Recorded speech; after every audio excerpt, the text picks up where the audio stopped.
السلام علیکم ورحمۃ اللہ لا حول ولا قوة الا باللہ حسبنا اللہ ونعم الوکیل یا حی یا قیوم برحمتک استغیث لا الہ الا انت سبحانک انی کنت من الظالمین ربنا آتنا من لدنک رحمہ وہیئ لنا من امرنا رشدا اللہم صل علی محمد وعلى آل محمد وأصحاب محمد وأزواج محمد وأمة محمد أجمعين إلى يوم الدين آمين. الحمد لله رب العالمين والصلاة والسلام على سيد الأنبياء والمرسلين وعلى آله وأصحابه أجمعين إلى يوم الدين. الحمد للہ آج 10 دسمبر 2023 کو سنڈے کے دن ہمارا یہ پبلک سیشن نمبر 124 ہوگا انشاءاللہ تعالی. آپ کے یہ ریئل ٹائم سوالات پرچیوں کی شکل میں میرے پاس آ چکے ہیں. انشاءاللہ انہیں ہم بعد میں ڈسکس کریں گے. پہلے کرنٹ افیئر کے طور پر ایک ایشو میں نے ڈسکس کرنا ہے. آج سے تقریباً 10 دن پہلے ڈاکٹر اسرار احمد رحمہ اللہ تعالی کی جو تنظیم ہے تنظیم اسلامی، ان کے آفیشیل پیج سے ایک ویڈیو اپلوڈ ہوئی جس میں جو ان کے اس وقت کے موجودہ امیر ہیں شجاع الدین شیخ صاحب حفظہ اللہ تعالی، ان سے ایک کوشچن پوچھا گیا اور اس کے جواب میں انہوں نے کچھ فرمایا جو ڈائریکٹلی میرے سے ریلیٹڈ تھا، کیونکہ اسی پلیٹ فارم سے متعلق اسپیسیفکلی میرا نام لے کے کوشچن پوچھا گیا.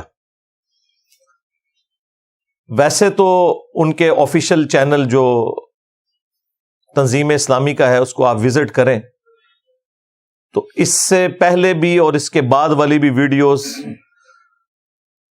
ان کی ویورشپ سینکڑوں میں ہے. چند ایک ایسی ہیں ویڈیوز جو ہزاروں میں گئی ہیں، لیکن یہ والی جو ویڈیو ہے یہ آلموسٹ 1.25 لاکھ کراس کر گئی ہے. تو چونکہ مجھ سے ریلیٹڈ تھی اس لیے میں اپنا حق سمجھتا ہوں کہ اس پر اپنی طرف سے بھی کوئی کامنٹس کروں جو میرے بارے میں انہوں نے کامنٹس کیے. وہ ویڈیو آپ ان کے آفیشیل پیج سے جا کے دیکھ سکتے ہیں، اس میں کافی ساری باتیں انہوں نے کی ہیں. کچھ چیزوں کے جواب تو انہوں نے بڑے اچھے طریقے سے دے دیے. مثلاً مجھ سے متعلق یہ پوچھا گیا کہ انجینئر صاحب اپنے آپ کو ڈاکٹر اسرار صاحب کا اسٹوڈنٹ کہتے ہیں، تو اس کو بڑا اچھا انہوں نے کلیریفائی کیا کہ وہ اسٹوڈنٹ ان معنوں میں نہیں کہتے کہ باقاعدہ کوئی ان کے سامنے بیٹھ کے انہوں نے کوئی علم حاصل کیا ہوا ہے. اس اعتبار سے تو ڈاکٹر اسرار صاحب رحمہ اللہ کو علماء بھی جاہلی تصور کرتے ہیں کیونکہ ان کے پاس تو کسی مدرسے کی ڈگری نہیں ہے. تو ظاہر ہے اس قسم کا رسک وہ لوگ تو نہیں لے سکتے کہ اس قسم کی کوئی بات کریں. تو انہوں نے بڑے اچھا جواب دیا کہ دنیا میں 1/3 سے زیادہ مسلمان اردو یا ہندی زبان بولتے اور سمجھتے ہیں. رسم الخط میں فرق ہے، اردو ذرا ڈفرنٹ سٹائل میں لکھی جاتی ہے، ہندی ڈفرنٹ سٹائل میں، لیکن بولنے میں سمجھنے میں ایک جیسی ہے. تو انہوں نے کہا کہ اس اعتبار سے تو ڈاکٹر صاحب کے اسٹوڈنٹس لاکھوں کی تعداد میں ہیں، اس میں کوئی شک نہیں ہے. اور جس سے آپ کوئی ایک بات بھی سیکھ لیں آپ اسے اپنا استاد کہتے ہیں. اور یہ کسی شخص کی انصاف پسندی ہوتی ہے کہ وہ اگر کوئی بات کسی بڑے سے سیکھے تو اسے کوٹ کرے تاکہ کریڈٹ اسی شخص کو ملے جس کی وہ بات ہوتی ہے. اور اس میں صرف ڈاکٹر اسرار صاحب نہیں، میں تو جاوید احمد غامدی صاحب کو بھی اپنا استاد سمجھتا ہوں، مولانا الیاس قادری صاحب کو، مولانا اسحاق صاحب کو رحمہ اللہ تعالی، غلام مسعود سعیدی صاحب کو رحمہ اللہ تعالی، پیر نصیر الدین نصیر صاحب کو رحمہ اللہ تعالی، شیخ زبیر علی زئی رحمہ اللہ تعالیٰ کو بھی اپنا استاد ہی کہتا ہوں. اور یہ عزت دینی چاہیے جن سے آپ نے بھلے تھوڑا علم بھی حاصل کیا ہے، وہ کریڈٹ آپ کو اس شخصیت کو دینا چاہیے. تو اس کو بڑا اچھے طریقے سے انہوں نے ریبٹل کیا. لیکن اسی ویڈیو کے اینڈ پہ جا کے انہوں نے چند ایک جملے میرے بارے میں بولے. حالانکہ اس ویڈیو میں وہ خود کہہ رہے ہیں کہ ہمارے اس پلیٹ فارم کا یہ مزاج نہیں کہ ہم کسی کا نام لے کر اس کے اوپر تنقید کریں. لیکن آپ کو پتا ہے کہ دنیا میں ایک ہی بندہ ہے جو سافٹ ٹارگٹ ہے مذہبی طبقے کا خصوصاً، اور وہ میں ہوں. مجھ سے متعلق بات کرتے ہوئے سارے لوگ اپنے رولز کو پسے پش ڈال دیتے ہیں. کوئی بھی آؤٹ آف کانٹیکسٹ ویڈیو کاٹنے سے باز نہیں آتا، کوئی بھی آؤٹ آف کانٹیکسٹ میری گفتگو کو کوٹ کرنے سے باز نہیں آتا. یہاں پر بھی انہوں نے میرے حوالے سے 2-3 جملے بولے، اسی کو انشاءاللہ میں رسپانس کروں گا. میں نے یہ ویڈیو پہلے ریکارڈ کروانی تھی، لیکن میں نے کہا کہ میں پہلے ان لوگوں سے رابطہ کروں جو لوگ ڈائریکٹلی اس میں انوالو ہیں. جو ان کے اینکر پرسن ہیں آصف حمید بھائی، وہ ڈاکٹر اسرار صاحب کے چھوٹے بیٹے ہیں جو ان سے کوسچن پوچھ رہے تھے. تو میں نے ان سے رابطہ کیا. ان سے پہلے بھی رابطہ رہتا ہے، کئی سالوں سے رابطہ ہے. بلکہ ایک دفعہ میں ان کے آفس ان سے ملنے کے لیے گیا، وہاں پہ انہوں نے ڈاکٹر ذاکر نائک حافظہ اللہ تعالی سے میری بات بھی کروائی تھی فون پہ. اس اعتبار سے ان سے ایک اچھا رشتہ ہے. جب انہیں فون کیا تو انہوں نے بتایا کہ میں تو اس وقت مسجد نبوی شریف میں بیٹھا ہوں اور عمرے کی تیاری کر رہا ہوں. تو میں نے کہا کہ اب یہ موقع ایسا نہیں کہ میں ان سے اس قسم کی کوئی بات کروں، خام خواہ ان کی روحانیت پھیکی پڑ جائے گی. تو میں نے کہا مجھے آپ سے ایک ضروری کام تھا، لیکن آپ یہ بتائیں آپ نے واپس کب آنا ہے؟ انہوں نے کہا میں نے 6 دسمبر کو واپس آنا ہے. تو میں نے کہا 10 دسمبر تک تو بھی کافی ٹائم ہے. اپنے دل میں سوچا تو میں نے کہا آپ جب 6 کو آئیں گے نا پھر آپ سے انشاءاللہ میں بات کروں گا، فی الوقت آپ اپنی عبادت کے اوپر توجہ دیں. پھر جب وہ واپس آئے ان سے رابطہ کیا اور آلموسٹ میری ان سے 47 منٹس، پونا گھنٹہ گفتگو ہوئی فون کے اوپر.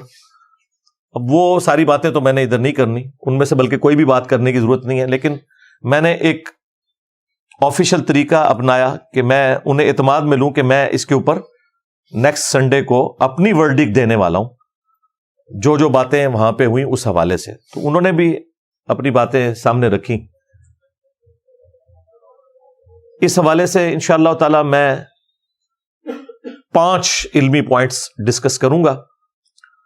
اسپیسیفکلی جو انہوں نے اس ویڈیو کے اینڈ میں جا کے میرے بارے میں ایک سٹیٹمنٹ دی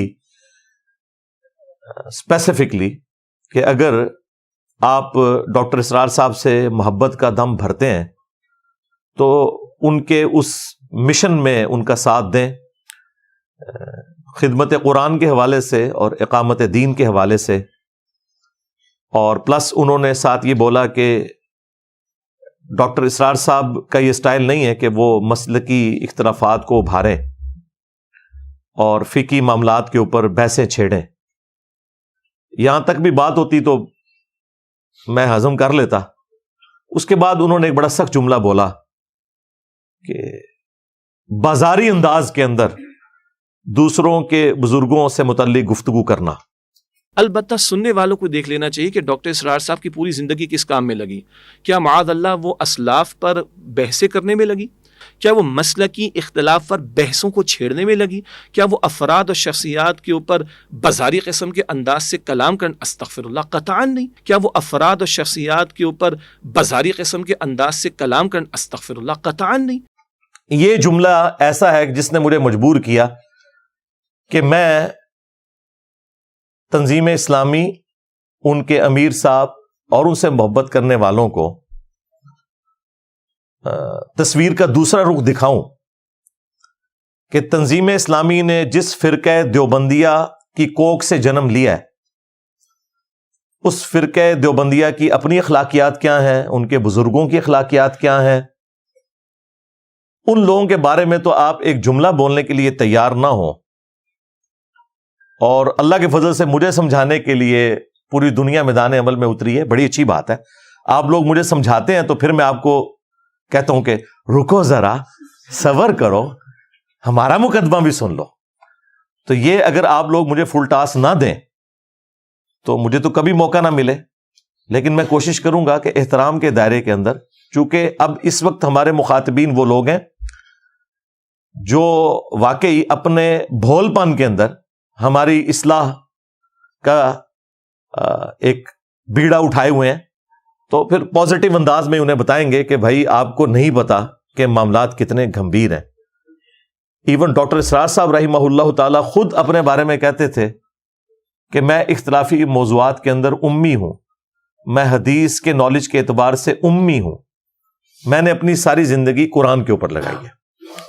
تو ظاہر ہے جس تنظیم کے بانی کا اپنے بارے میں یہ دعویٰ ہے کہ میں اس طرح کی فیلڈز میں امی ہوں، تو اس تنظیم کے جو اراکین ہیں ان کا اپنا لیول کیا ہوگا وہ آپ خود سمجھ سکتے ہیں. لیکن چونکہ اب میرے حوالے سے انہوں نے ایک سٹیٹمنٹ پاس کی ہے تو میں اسے انشاءاللہ 5 علمی پوائنٹس کے اندر ڈسکس کروں گا ایک انٹلیکچوئل ترتیب کے ساتھ، کیونکہ آپ کو پتا ہے میں تو معاملات کی انجینئرنگ کرتا ہوں اور ایک ایک چیز میں آپ کے سامنے انشاءاللہ لا کے رکھوں گا. لیکن تفصیل میں جانے سے پہلے ایک دفعہ دروشی پڑھ لیں. اللہم صلی علی محمد وعلی آل محمد واصحاب محمد وازواج محمد وامت محمد اجمعین الی یوم الدین آمین. ہاں جی، 5 علمی پوائنٹس جو میں نے ڈسکس کرنے تھے، ان میں سے علمی پوائنٹ نمبر 1 وہ کہتے ہیں کہ جی انجینئر صاحب مسلکی اختلافات کے اوپر بحثیں چھیڑنے کی بجائے اقامت دین کے اوپر اور قرآن کی خدمت کے اوپر کام کریں. اب انہیں کون بتائے کہ اللہ کے فضل سے آپ کے سینکڑوں سال کے بزرگوں نے جو توحید کے اعتبار سے کرپشن کی تھی اور ان کے مخالفین آٹے میں نمک کے برابر لوگ توحید کی بات امت تک نہیں پہنچا سکے، جس کا اینڈ رزلٹ سب کانٹیننٹ میں قبر پرستی کی شکل میں سامنے آیا. اللہ کا شکر ہے کہ ہمارے اس پلیٹ فارم سے 15 سال کے اندر کافی حد تک اس گندگی کا صفایا ہو چکا ہے الحمدللہ. تو یہ تو ہے ہماری قرآن کی خدمت اور توحید کی خدمت. قرآن کی تفسیر میں نے 344 لیکچرز میں ریکارڈ کروائی ہے 9 سالوں کے اندر.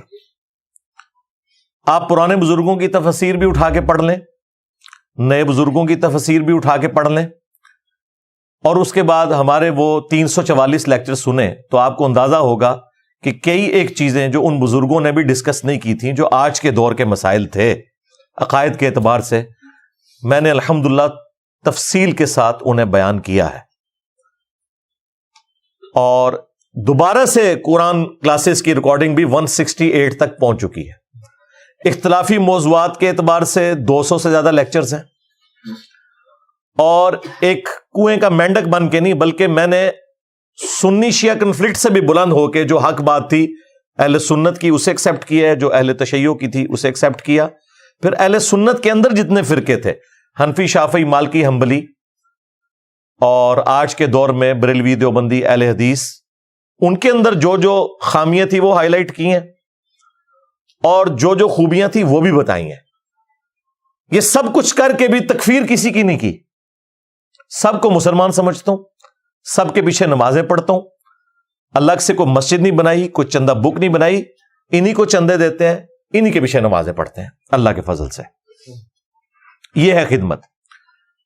اقامت دین کی بات کرتے ہیں تو اقامت دین کا مطلب اگر ایک چھوٹے سے فرقہ دیوبندیہ کے اندر کام کرنا ہے تو یہ آپ کی بھول ہے. یاد رکھیے گا، جب تک قریش مکہ نے اسلام قبول نہیں کیا نا، اسلام عرب کی باؤنڈری سے باہر نہیں نکل سکا.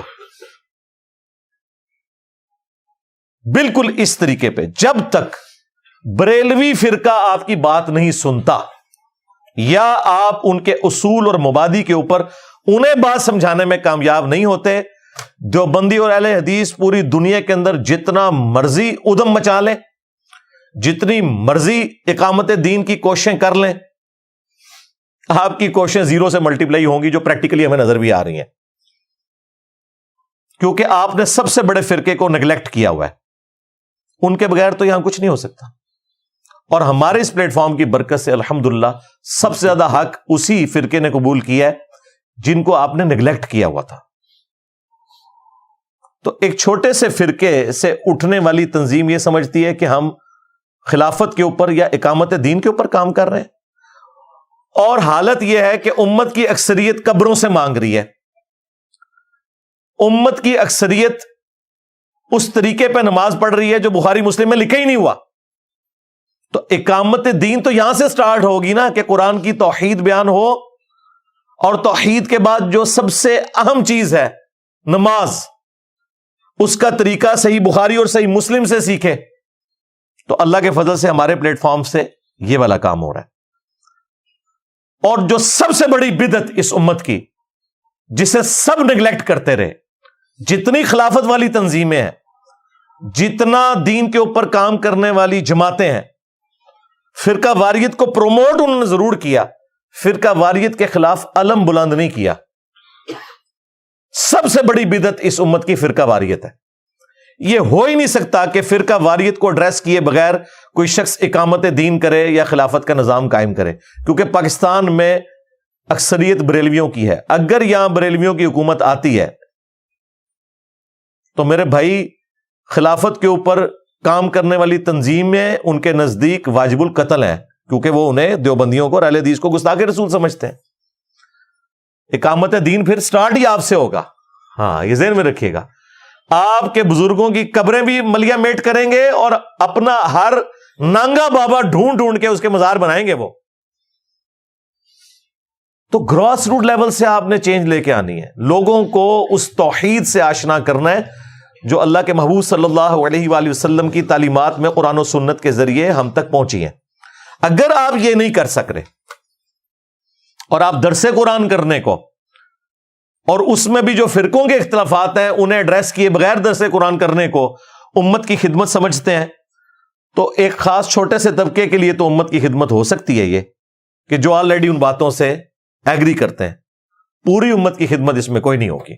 تو اللہ کے فضل سے اقامت دین کے حوالے سے، خدمت قرآن کے حوالے سے، اور بالخصوص امت کی سب سے بڑی بدعت یعنی فرقہ واریت، اس کے خلاف اگر علم کسی نے بلند کیا ہے تو وہ الحمدللہ اس پلیٹ فارم سے بلند ہو رہا ہے. باقی تبلیغی جماعت ظاہر ہے دیوبندیوں کی جماعت ہے، دعوت اسلامی ظاہر ہے بریلویوں کی جماعت ہے، جماعت الدعوہ ظاہر ہے اہل حدیث کی جماعت ہے. تنظیم اسلامی اور جماعت اسلامی مینلی فرقہ دیوبندیہ کی کوک سے انہوں نے جنم لیا. اسی لیے آپ کو بریلوی علماء ان کے پلیٹ فارم کے اوپر نظر نہیں آئیں گے.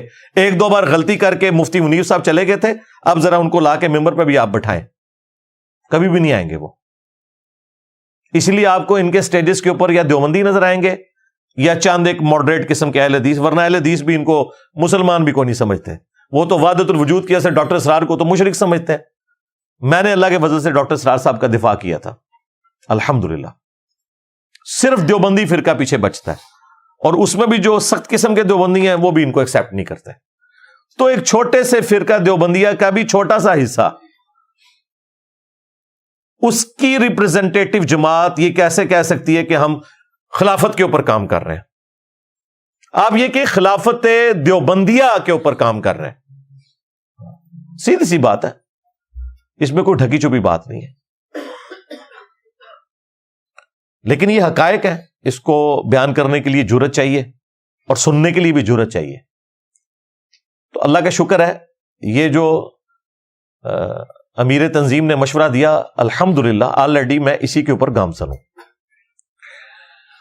رہا یہ مسئلہ کہ میں اپنے استادوں سے اختلاف کرتا ہوں، مولانا مودودی رحمہ اللہ، مولانا اسحاق صاحب رحمہ اللہ یا ڈاکٹر اسرار صاحب رحمہ اللہ، تو میں علمی دلائل کی روشنی میں، قرآن و سنت کی روشنی میں اختلاف کر رہا ہوتا ہوں، اور اس میں حتی الامکان کوشش کرتا ہوں کہ ہیومن ڈگنیٹی ان کی وائلیٹ نہ ہو، ایٹ لیسٹ ان بزرگوں کے بارے میں. اب اس اختلاف رائے سے کوئی یہ سمجھتا ہے کہ میں ان کے خلاف ہو گیا ہوں تو یہ اس کی بھول ہے. خام خواہ اپنا لقمہ میرے منہ میں ڈالنے کی کوشش تو نہ کرے. ہم نے پہلے بھی اختلاف کیا، آئندہ بھی کریں گے. اختلاف ایک شخص سے نہیں ہو سکتا جس کی قبر مدینے میں ہے صلی اللہ علیہ وآلہ وسلم. باقی ہر شخص سے آپ اختلاف کر سکتے ہیں احترام کے دائرے کے اندر. قرآن و سنت کی دلائل کی روشنی میں آپ اپنی بات رکھ سکتے ہیں. جس کی بات میں وزن ہوگا انشاءاللہ اس کی بات ایکسپٹ ہو جائے گی. اس میں کوئی جھگڑے والی بات ہی نہیں ہے. علمی پوائنٹ نمبر 2،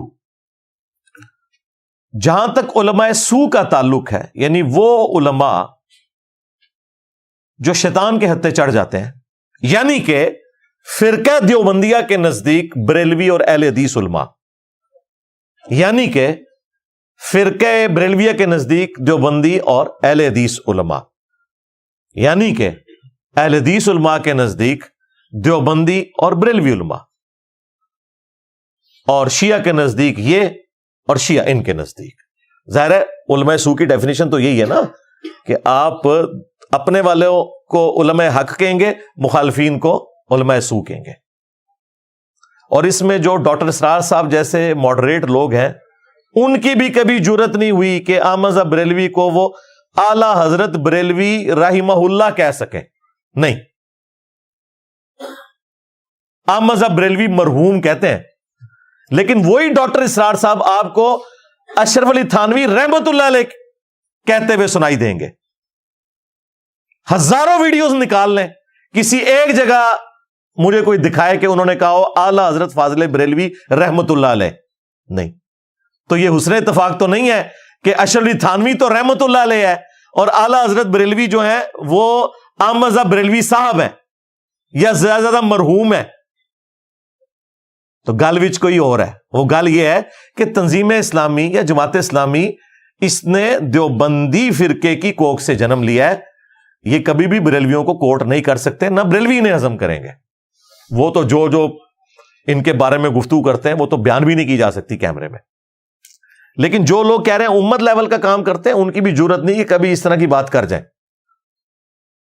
کبھی بھی نہیں کریں گے، کیونکہ انہیں پھر اپنے فرقے سے جن کی مساجد میں انہوں نے درس دینے ہیں وہاں سے جب نکال دیں گے تو ان کے پلیٹ فارم تو ختم ہو جائیں گے. وہ کب ایسا رسک لے سکتے ہیں؟ پھر صرف یوٹیوب کے بری کام ہوگا ان کا. تو اس لیے وہ کبھی بھی اس طرح کا رسک نہیں لیتے.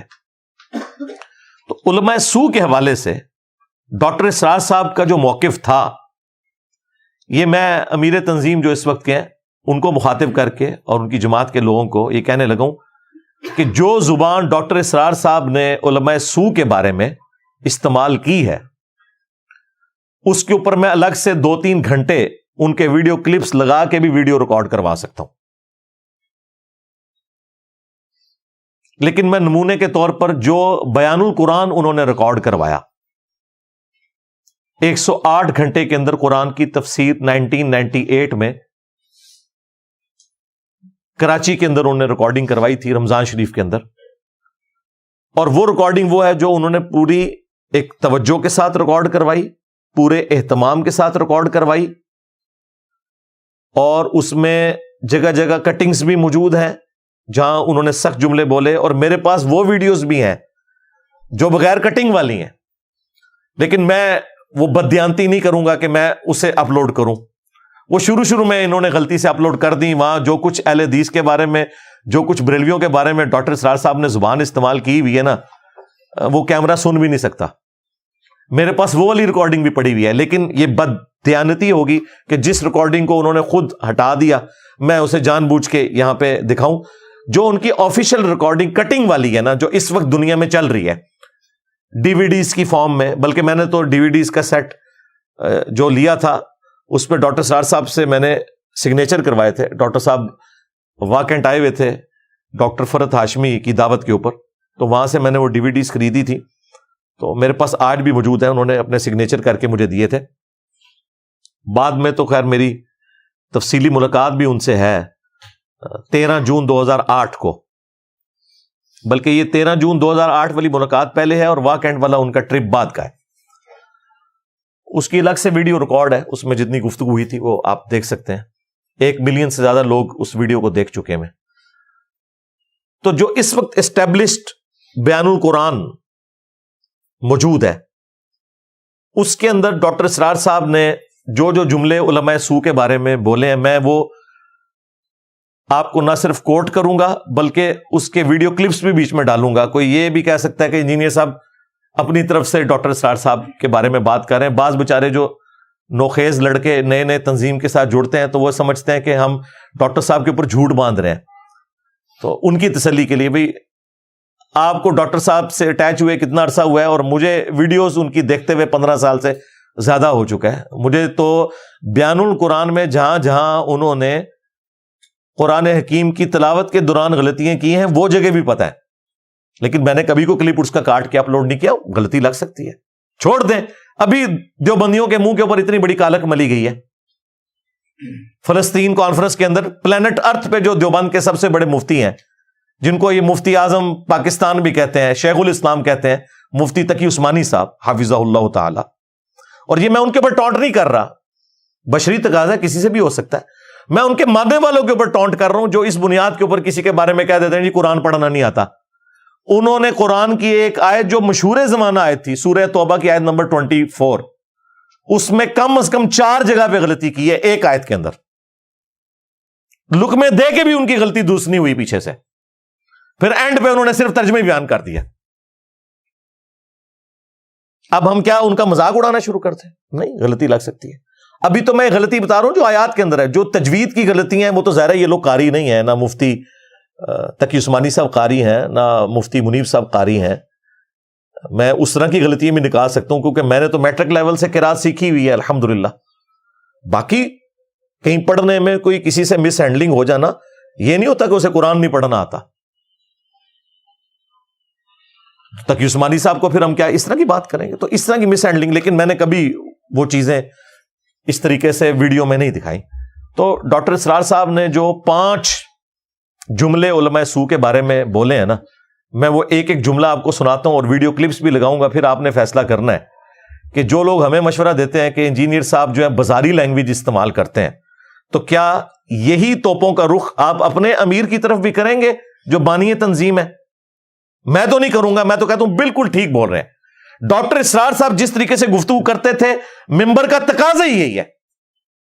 صحیح مسلم میں 2005 نمبر حدیث ہے, اور یہ حدیث وہ ہے جو جابر بن عبداللہ سے امام محمد باقر علیہ السلام نے روایت کی ہے, اور ان سے ان کے بیٹے امام جعفر صادق علیہ السلام نے روایت کی ہے. اہل البیت کے ائمہ نے یہ حدیث روایت کی ہے کہ نبی صلی اللہ علیہ وآلہ وسلم جب بھی ممبر پر جلوہ افروز ہوتے, آپ کی آواز بلند ہو جاتی, غصے میں اضافہ ہو جاتا, آنکھیں سرخ ہو جاتی, جیسا کہ کوئی جرنیل اپنی فوج کو تیار کر رہا ہو. یہ نبی علیہ السلام کا نارمل خطبہ ممبر کا یہ ہوتا تھا, کیونکہ ممبر کی ریکوائرمنٹ ڈفرنٹ ہے. ہاں ویسے بیٹھ کے مجھ سے بات کریں تو وہ اور بات ہے, لیکن جب آپ ممبر پہ بیٹھتے ہیں تو پھر یہ ممبر کا تقاضا ہے کہ آپ کی آواز بلند ہو جائے, آنکھیں سرخ ہو جائیں, غصے میں اضافہ ہو جائے. تو نبی علیہ السلام کے جمعے کے یا عید کے خطبے کا سٹائل طارق جمیل سٹائل یا غامدی سٹائل نہیں ہوتا تھا, ڈاکٹر اسرار سٹائل ہوتا تھا.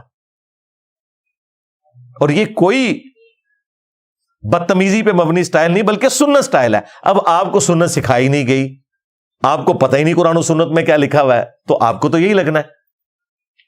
آپ نے چند رسومات کا نام دین رکھ لیا ہوا ہے. تو اب وہ ڈاکٹر اسرار صاحب کے 5 جملے میں آپ کو بتاتا ہوں. نمبر 1, ڈاکٹر صاحب نے فرمایا علماء سو دنیا کے کتے ہیں. کتے کا ورڈ یوز کیا ہے. علماء سو کیوں وجود میں آتے ہیں؟ جب وہ دنیا کے کتے بن جائیں گے تو دین کو بدنام کرنے والے ہوں گے. بظاہر دینی مناسب ہیں لیکن اصل میں ان کے پردے میں دنیا داری کی جا رہی ہے. نمبر 2, آسمان دنیا کے نیچے سب سے بدترین مخلوق علماء سو ہے. جو شخص دین کی خدمت میں لگا ہوا ہے, اب اسے فرض کیجئے کوئی ہدیہ دے رہا ہے, کوئی اس کو اگر فرض کیجئے تحفہ دے رہا ہے یا کسی طریقے سے, تو دین کے لیے دے رہا ہے. اگر یہ لوگ بھی اپنے پاس دولت جمع کریں, اگر یہ اپنی جائیدادیں بنائیں, تو یہ بدترین انسان ہے آسمان کی چھت کے نیچے کے. ظاہر ڈاکٹر صاحب جب علماء سو کہہ رہے ہیں تو وہ کس کو کہہ رہے ہوں گے؟ مطلب کوئی کسی خلائی مخلوق کو تو نہیں کہہ رہے نا, اسی پلانٹ کے اوپر آباد ہے نا وہ مخلوق. کس کو کہہ رہے ہوں گے وہ؟ اب مجھے بتانے کی ضرورت نہیں ہے. ظاہر ہے انہی کو کہہ رہے ہیں کہ جن کو وہ رحمت اللہ علیہ کہتے ہوئے ڈرتے ہیں. جن کو وہ رحمت اللہ علیہ کہہ رہے ہیں ان کو تو نہیں کہہ رہے ہوں گے. نمبر 3, انہوں نے فرمایا کہ قرآن کے اندر بھی علماء نے تحریف کر دی ہے, صرف قرآن کا ٹیکسٹ باقی ہے جو عربی ٹیکسٹ ہے. قرآن کے مفہوم میں اور تفسیر میں علماء نے تحریف کر دی ہے. یہ علماء کے فضائل ڈاکٹر اسرار صاحب نے بیان کیے. ہمارے بھی بہت سے علماء کا علماء سو جنہیں ہم کہتے ہیں حال یہ ہو چکا ہے, خود بدلتے نہیں قرآن کو بدل دیتے ہیں. ہوئے کس درجہ فقیہان حرم بے توفیق. جو صورتحال ہے صرف قرآن کا متن بچا ہوا ہے, اس کے مفہوم میں, اس کی تفسیر میں, اس کے ترجمے میں تو تحریفیں موجود ہیں, بڑی بڑی تحریفیں موجود ہیں. متن بچا ہوا ہے وہ اس لیے کہ اللہ تعالیٰ نے اس کی حفاظت کا ذمہ لیا ہے. نمبر 4, انہوں نے کہا کہ علماء حق اور علماء سو میں فرق کرنے کے لیے لٹمس ٹیسٹ یہ ہے کہ جو بھی عالم دین اپنے دینی کیریئر کے انجام پر دولت اور جائیداد چھوڑ کر مرے تو اس میں کوئی شک ہی نہیں وہ علماء سو میں سے ہے. میرے نزدیک آج بھی اگر آپ جاننا چاہیں علماء حق کون ہے اور علماء سو کون ہے تو لٹمس ٹیسٹ یہ ہے, جو شخص اپنے دینی کیریئر کے نتیجے میں پھر جائیداد بنا کر اور دولت چھوڑ کر مرا ہو وہ علماء سو میں سے لا محالہ, اس میں کسی شک و شبے کی گنجائش نہیں. لو جی, ڈاکٹر صاحب نے تو تھوڑے سارے مولوی پھڑکا چڑھے تھے. مرنے کے بعد زندگی میں ان کے ایسٹس دیکھیں, تنخواہیں 10-10, 20-20 ہزار اور گاڑیاں اور ڈرائیور رکھے ہوئے. ڈاکٹر اسرار صاحب نے جو ڈیفینیشن کی ہے نا اس کے تحت تو یہ سارے کے سارے علماء سو ہیں, جن کو آپ علماء حق یا پنجابی میں علماء حقا یا ہمارے ایک دوست علماء حقا کہتے ہیں, جن کو سمجھ رہے ہیں نا, وہ بھی سارے کے سارے ڈاکٹر صاحب کے نزدیک, کیونکہ انہوں نے کہا لٹمس ٹیسٹ ہے کہ وہ دینی کیریئر کے انجام پہ.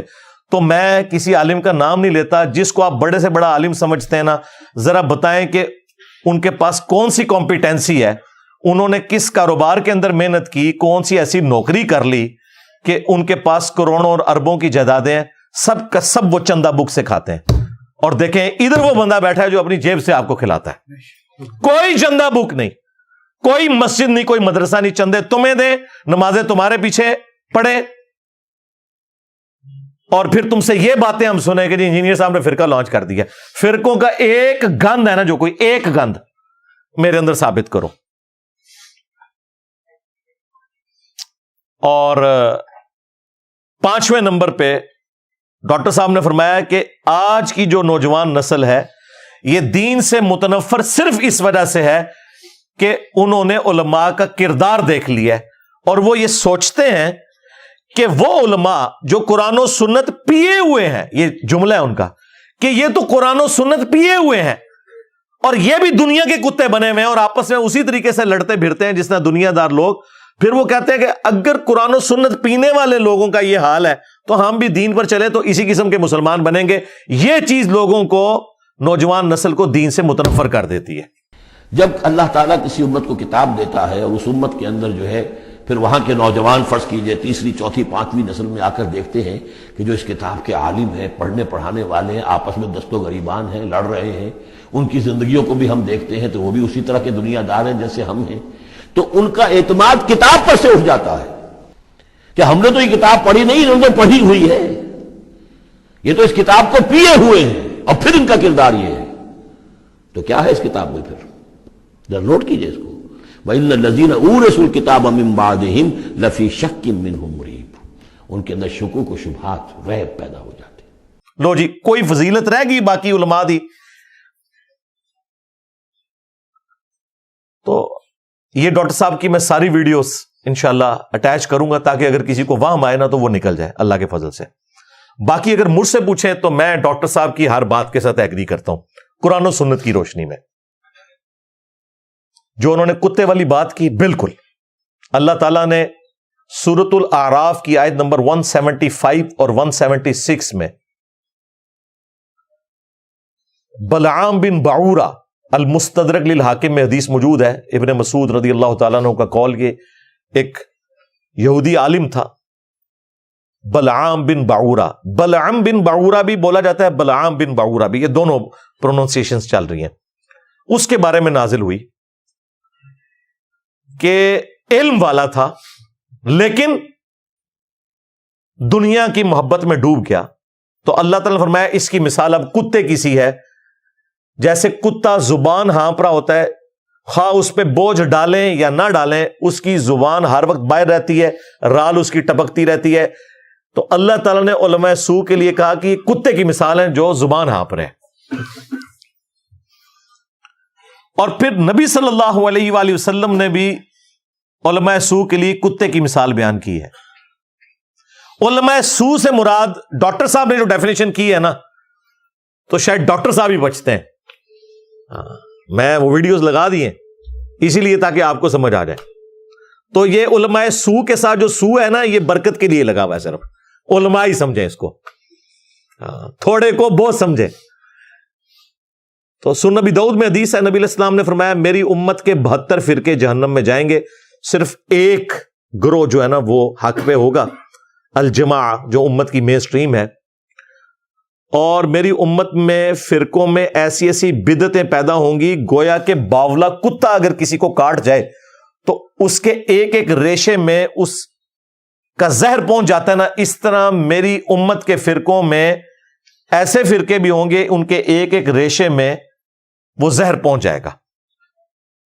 تو وہ کون سا باولا کتا ہے جو کسی فرقے والوں کو کاٹ جائے تو وہ زہر اس کے اندر انڈیل دیتا ہے؟ ظاہر ہے یہ کوئی کرکٹ کا پلیئر تو نہیں کر سکتا, کوئی ہاکی کا پلیئر نہیں کر سکتا. یہ کتا وہ ہوگا کہ جو آپ کو جمعے والے دن رسول اللہ کے ممبر کے اوپر نظر آتا ہے اور اس ممبر پہ بیٹھ کے آپ کو جھوٹی قصہ کہانیاں اور شرک پہ مبنی واقعات سناتا ہے, قرآن و سنت کے خلاف تعلیمات دیتا ہے, حتیٰ کہ یہاں تک کہتا ہے کہ قرآن و حدیث ڈائریکٹ نہ پڑھنا گمراہ ہو جاؤ گے. یہ بات کوئی یہودی کرے تو ہم اس کی زبان کھینچنے کے لیے بھی اٹھ کھڑے ہوں, لیکن اس مفتی سے ہم جمعے کے ممبر پہ جب یہ بات سنتے ہیں قرآن و حدیث ڈائریکٹ نہ پڑھنا گمراہ ہو جاؤ گے, ہم کہتے ہیں مفتی صاحب نے فرما دیا.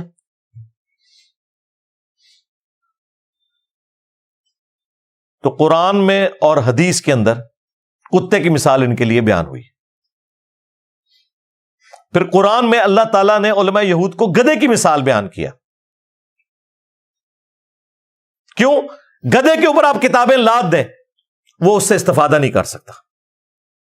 ان کے شوکیسوں میں بھی قرآن بخاری مسلم پڑھے ہوئے ہیں, گویا کہ لدی ہوئی ہیں کتابیں, یہ ان کو کھول کے ان سے استفادہ نہیں کرتے, الٹا آپ کو کہتے ہیں قرآن حدیث ڈائریکٹ نہ پڑھنا گمراہ ہو جاؤ گے. تو اللہ تعالیٰ نے فرمایا کہ یہ گدھے کی مثال ہے. علماء یہود ان کی کتابوں میں پروفیسیز موجود تھیں کہ پیغمبر آخر الزمان صلی اللہ علیہ وآلہ وسلم نے آنا ہے, اس کے باوجود انہوں نے حق قبول نہیں کیا. اور بخاری اور مسلم دونوں میں حدیث ہے, نبی علیہ السلام نے فرمایا کہ میں نے اپنی امت کے ان وائزین کو, علماء کو, جہنم میں اپنی انتڑیوں کے گرد کولو کے گدھے کی طرح چکر کاٹتے ہوئے دیکھا ہے. جس طریقے سے کولو کا بیل ہوتا ہے نا, اونٹ ہوتا ہے, تو گدھے سے بھی یوں چکر کٹوایا جاتا تھا گندم کو سٹوں سے الگ کرنے کے لیے. تو وہ اپنی انتڑیوں کے گرد چکر کاٹ رہے ہیں اور جہنمی ان کے گرد جمع ہوتے ہیں. بخاری مسلم کے الفاظ ہیں, پوچھتے ہیں کہ یار تو ہمیں دنیا میں نیکی کا حکم دیتا تھا, حضرت صاحب تسی بھی. تو وہ کہے گا کہ افسوس, میں تمہیں نیکی کا حکم دیتا تھا, برائی سے روکتا تھا, لیکن خود وہی کام کرتا تھا جو تم لوگ کر رہے ہو, کیونکہ وہ بھی جنت میں پہنچے ہوئے نا. کئی استاد جنت میں بھی پہنچ چکے ہوں اس کی باتیں سن کے. اس لیے کہتے ہیں جی مولوی جو کہتا ہے نا اس کے مطابق چلنا چاہیے اگر وہ قرآن و سنت کے مطابق کہہ رہا ہے, اور جو کرتا ہے اس کے مطابق بالکل نہیں چلنا چاہیے, کیونکہ وہی مرضی ہوتی ہے لمحہ پا لینا, پھر اپنی باری آ جائے تو. وہ پنجابی میں جو محاورہ بولا جاتا ہے. بہرحال اب مجھے بتائیں, وہ علماء جو ممبروں پہ آپ کو کہہ رہے ہیں کہ قرآن و حدیث ڈائریکٹ نہ پڑھنا گمراہ ہو جاؤ گے, کیا یہ اسلام کے غدار نہیں ہے؟ ان فرقہ باز اور اسلام کے دشمن علماء کو ننگا کرنا کیا یہ اس وقت کی سب سے بڑی ضرورت نہیں ہے؟ یہ کام کسی نے نہیں کرنا, یہ وہ کام ہے جو اس پلیٹ فارم کی لیگیسی ہے. جس کام کو کوئی بڑے سے بڑا عالم بھی ہاتھ نہیں ڈال سکا، کیونکہ اس کے ساتھ جان کا خطرہ جڑا ہوا ہے، اس کے ساتھ فیم کا خطرہ جڑا ہوا ہے۔ دیکھیں پرانے جتنے بزرگ بابے علماء آتے تھے نا، کسی فرقے کی کوکھ سے جنم لیتے تھے اور عروج پہ پہنچتے تھے۔ خواہ وہ طارق جمیل صاحب ہوں، فرقہ دیوبندیہ سے نکلے ہیں، تبلیغی جماعت کا پلیٹ فارم تھا۔ الیاس قادری صاحب ہوں، فرقہ بریلویہ سے نکلے۔ آج تک ایسا نہیں ہوا تھا کہ ایک بندہ اکیلا اٹھے سارے فرقوں کو للکارے اور علم کی بنیاد کے اوپر انہیں الٹ کے رکھتے۔ یہ اللہ تعالیٰ کی غیبی مدد ہے، الحمدللہ۔ یہ اس وقت کی ضرورت ہے، فرقہ واریت کے خلاف جہاد کرنا۔ اور جو بندہ جہاد کر رہا ہے، آپ خود کر نہ سکیں، اس کے بارے میں کہ یہ بازاری زبان استعمال کرتا ہے اور یہ کرتا ہے وہ کرتا ہے، تو وہ میں نے آپ کو ڈاکٹر اسرار صاحب کی بھی زبان بتا دی۔ ابھی تو میں آپ کے بزرگوں کی، فرقہ دیوبندیہ کی کوکھ سے جنم لیا ہے جس تنظیم نے، ان کے بزرگوں کی زبان بھی ابھی آپ کو بتاتا ہوں۔ ہو سکتا ہے کسی کو وہم آئے کہ یہ بعد والے لوگ ذرا خراب ہو گئے، پرانے ٹھیک سے، پرانے تے اللہ معافی دے، توبہ توبہ توبہ کرو۔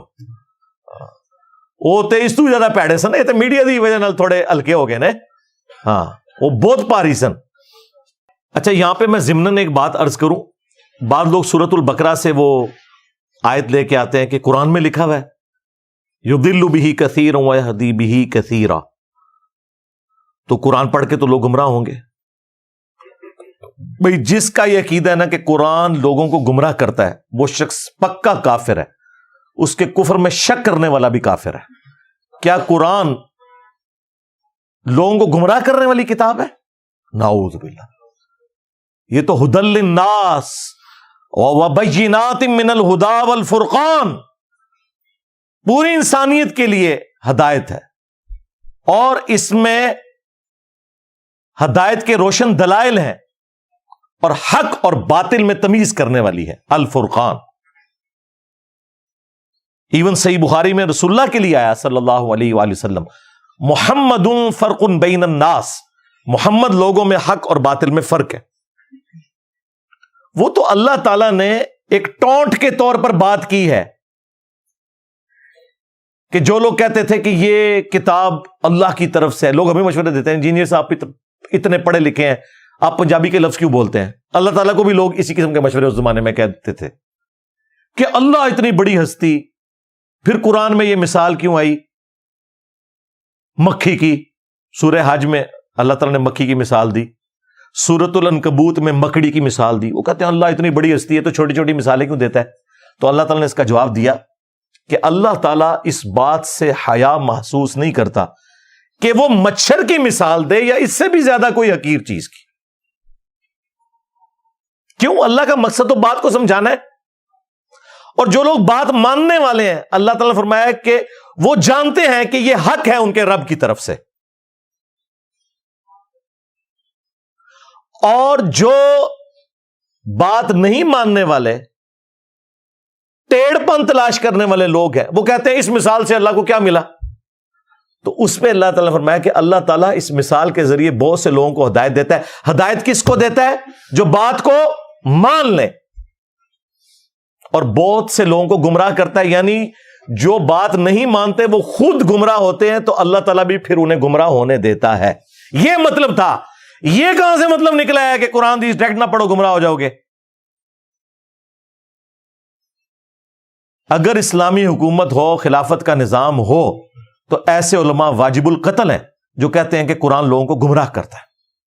قرآن نہیں گمراہ کرتا، لوگ قرآن کو نہ مان کے خود گمراہ ہوتے ہیں۔ قرآن میں ہی کہاں لکھا ہوا تھا؟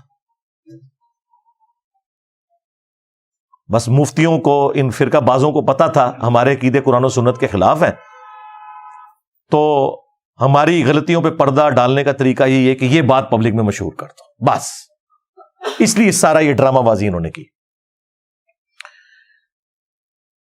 علمی پوائنٹ نمبر 3، جو امیر تنظیم تھے انہوں نے سورۃ الانعام کی آیت نمبر 108 میرے متعلق کوٹ کرتے ہوئے مجھے سمجھاتے ہوئے کہا وَلَا تَسُبُّوا الَّذِينَ يَدْعُونَ مِن دُونِ اللَّهِ فَيَسُبُّوا اللَّهَ عَدْوًا بِغَيْرِ عِلْمٍ، لوگوں کے جھوٹے معبودوں کو گالی مت دو ورنہ وہ لا علمی میں تمہارے سچے معبود کو گالیاں دیں گے. اندازہ کریں اس آیت کا میرے سے کیا لینا دینا تھا؟ کیا میں ہندوؤں کے خداؤں کو گالی دیتا ہوں؟ کیا میں نے کرسچنز یا جیوز نے جن لوگوں کے بارے میں غلط عقیدے کلیم کیے ہیں انہیں گالیاں دیتا ہوں؟ نہیں. ان کے بابوں کو ہاتھ ڈالتا ہوں. تو وہ کافروں والی آیت میرے اوپر لگا رہے ہیں. یہ کافروں سے متعلق کہا گیا تھا کہ ان کے جھوٹے معبودوں کو گالی نہیں دینی، یہ تمہارے سچے معبود کو گالی دیں گے. کیا بریلوی، دیوبندی، اہل حدیث، شیعہ کا معبود کوئی اور ہے اور میرا معبود اور ہے؟ ایک ہی ہے. ہاں ان معنوں میں اور ہے کہ جو کوالٹیز وہ اپنے معبود کی یا اپنے بابوں کی کلیم کرتے ہیں وہ قرآن و سنت میں نہیں لکھی ہوئی. اسی کو میں نے عرض کیا ہے کہ مرنے سے پہلے اے مسلمان کر لے اس پہ غور. کتابوں کا خدا اور ہے، بابوں کا خدا اور. خدا ایک ہی ہے، تعلیمات ڈیفرنٹ ہے. تو گویا کوئی اور ہی خدا مانے ہوئے وہ. تو یہ کافروں کے بارے میں ہے کہ ان کے جھوٹے خداؤں کو نہیں. تو یہ فرقہ باز علماء اور ان کے بزرگ آج کافر ہونے کی اناؤنسمنٹ کر دیں، ہم ان کو آڑے ہاتھوں لینا چھوڑ دیں گے. پیار محبت سے علمی اختلاف کریں گے. لیکن تم نام لو ہمارے پیغمبر کا تو بھائی غداروں کے لیے یہ آیت نہیں ہے. وَلَا تَسُبُّوا الَّذِينَ يَدْعُونَ مِن دُونِ اللَّهِ. قرآن کو ذرا سمجھو. غداروں کے لیے حضرت عمر کی تلوار ہے اور میری زبان ہے. عزتیں ویل کی تم نے اللہ اور اس کے رسول کے نام کے اوپر. چندے بٹورے اللہ اور اس کے رسول کے نام کے اوپر. عز وجل وصلی اللہ علیہ وآلہ وسلم. سواریاں سوار کی تم نے مکے اور مدینے کی آوازیں لگا کے اور پھینکی جا کے دیوبند شریف، بریلی شریف، اجمیر شریف، بغداد شریف. غدار ہو تم اپنے نبی کے. دیکھو پھر اللہ نے تم سے کیا بدلہ لیا ہے. کتنی بڑی بلا تمہارے اوپر چھوڑ دی ہے. میرے نبی سا ہے ہی کوئی نہیں، تیرے بابے تھے شاہی کوئی نہیں. ہوں سمجھ آئی میں کتنے کہنا وا کہ بابے تھے شاہی کوئی نہیں. ہاں یعنی چشتی رسول اللہ، تھانوی رسول اللہ والے بابے، شاہی کوئی نہیں. تو یہ بہت چھوٹا جملہ ہے. ہونا تو چاہیے تھا کہ پٹو انہوں نے قبراں، لیکن میں نے کبھی نہیں کہا. علمی اختلاف کرتا ہوں.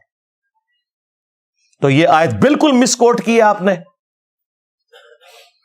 آپ قرآن و سنت کا علم حاصل کریں، آپ کو پتا چلے کہ یہ آیت غداروں سے متعلق نہیں ہے، یہ کافروں سے متعلق ہے. غداروں سے متعلق یہ ہے کہ انہیں کوئی رائٹ نہیں پہنچتا کہ وہ اسلام کا نام لے کے اسلام کی پیٹھ میں چھرا گھونپے. انہیں آڑے ہاتھوں لیا جائے گا. ہاں. پھر انہوں نے دوسری آیت کوٹ کی سورہ النحل کی، ادعو الی سبیل ربک بالحکمہ والموعظۃ الحسنہ وجادلہم باللتی ہی احسن. بلاؤ اپنے رب کی طرف حکمت کے ساتھ اور اچھے واز کے ساتھ، اور مجادلہ کرو احسن طریقے سے. تو مجھے سمجھا رہے تھے کہ آپ مجادلہ احسن طریقے سے کریں. یہ بالکل اس طریقے سے ہے کہ ایک بندہ جس نے پوری زندگی گولف کی نازک سی سٹک کے ساتھ ایک نازک سے بال کو کھیلا ہو، وہ کسی کرکٹر کو یہ مشورہ دے کہ اتنے وزنی بیٹ کے ساتھ اتنی وزنی بال کو آپ نے ہٹ کیسے کرنا ہے، تو اسے کہا جائے گا بھائی تجھے تو پتہ ہی نہیں ہے، تو تو بالکل برگر اور ممی ڈیڈی بندہ ہے، تجھے پتہ ہی نہیں ہے کہ یہ مسئلہ کیا ہے، اور تو ہمیں یہ مشورہ دے رہا ہے کہ حکمت کے ساتھ اور مجادلہ کرنا ہے آسان طریقے سے. جی الحمدللہ آپ آسان طریقے سے ذرا مجادلہ کر کے بتائیں نا تھانوی رسول اللہ کے اوپر، ہاں چشتی رسول اللہ کے اوپر، تو لگ پتہ جائے گا. سرکار نہ آپ کی ہمت ہے نہ ڈاکٹر صاحب کی ہمت تھی کہ ان باتوں پہ بات کریں، ورنہ فرقہ دیوبندیہ ان کو اپنی مسجد میں درس نہ دینے دیتا. جو کام آپ کر نہیں سکتے تو اللہ کے بندوں مجھے کیوں مشورہ دے رہے ہو؟ چلو میں نے تو اپنے طریقے سے کیا، تو اسی ایک کام کر کے دسو. اور بنیادی چیز ہے، ظاہر ہے بنیادی قائد ہے، مجادلہ کرو آسان طریقے سے. تو میرا یہ دعویٰ ہے اس پلانٹ ارتھ پہ مجھ سے سافٹ بندہ ہی کوئی نہیں جو اختلافی موضوعات کے اوپر بولتا ہو. اگر کوئی ہے تو پروڈیوس کریں. اول تو بندہ ہی نہیں ملنا، اور جو ملے گا وہ کہے گا کہ دیوبندیوں اور اہل حدیث کی اذان کا کیا احترام، اے وہابیاں دی اذان ہے، اس کا کیا احترام، اے تے سوراں دے سور نے. کہنا انہاں بڑیاں دا اخلاص منگو تو بڑے بڑے لوگ ہم گداواں نو خیر پا ہی دیں گے. چلو جی چلیے او بھابیاں دی اذان اے تے کیڑا آتا وے اے تے سور دے سور چلو چلیے.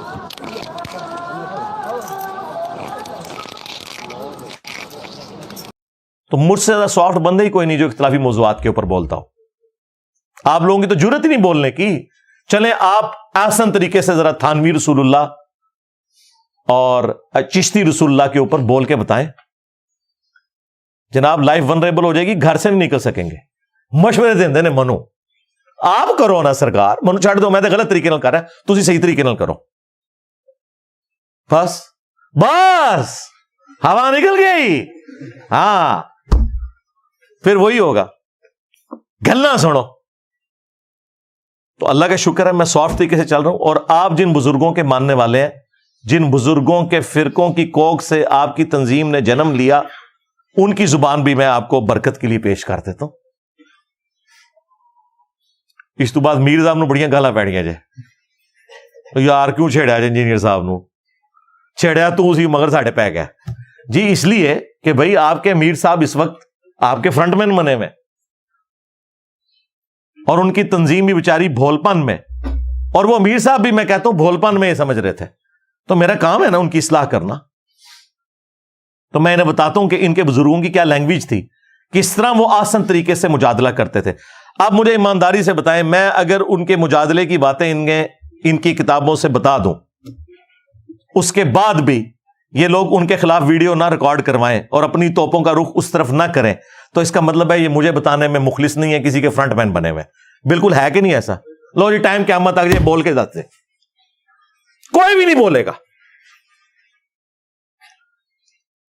ان بڑوں کے کہنے کے اوپر میرے بارے میں سارے بولنے کے لیے تیار ہو جاتے ہیں. جب میں ان بڑوں کے علمی کپڑے اتارتا ہوں تو ان کے بارے میں بات کرنے کے لیے لوگ تیار نہیں ہوتے. تو سنیں جناب, احمد بریلوی صاحب نے جب حسام الحرمین لکھی 1905 میں, جس میں علماء دیوبند پہ انہوں نے کفر کے فتوے لگائے, تو چلیں ان سے تو جو بھی بقول ان کے مس ہینڈلنگ ہوئی, اس کے جواب میں جو کتاب انہوں نے لکھی علماء دیوبند نے, اس کتاب کا نام رکھا المہند علی المفند. ہند کی تلوار ایک سٹھیائے ہوئے بابے کے اوپر. اور سٹھیائے ہوا بابا کسے کہا؟ بزرگان دین کو. جی تمہارے بزرگان دین کے جتنے ماننے والے ہیں نا, ان سے ڈبل احمد بریلوی صاحب کے ماننے والے ہیں. تو یہ جادلہم باللتی ہی احسن فرقہ دیوبندیہ کے بزرگوں نے کیوں نہیں کیا احمد بریلوی کے لیے المفند لکھا؟ پاگل بابا. اور المہند علی المفند, ہند کی تلوار ایک سٹھیائے ہوئے بابے کے اوپر.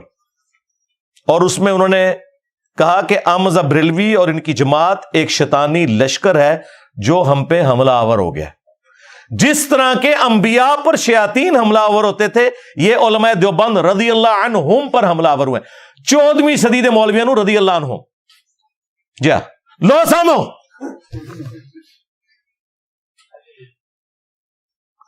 اور اس پہ اشرف علی تھانوی صاحب نے سگنیچر کیے ہوئے اپنے. 30 سے زیادہ علماء دیوبند کے اس پہ سگنیچر ہیں, بعد والوں کے بھی سگنیچر ہے. ہمارے استاد ڈاکٹر اسرار صاحب جن کو اپنا مرشد مانتے تھے, یوسف لدھیانوی صاحب, ان کے بھی اس پہ سگنیچر ہوئے ہیں. پھر تقی عثمانی صاحب کہتے ہیں اللہ نے ہمارے بزرگوں کو ایسا بنایا تھا, وہ تو بڑے احترام سے کرتے تھے.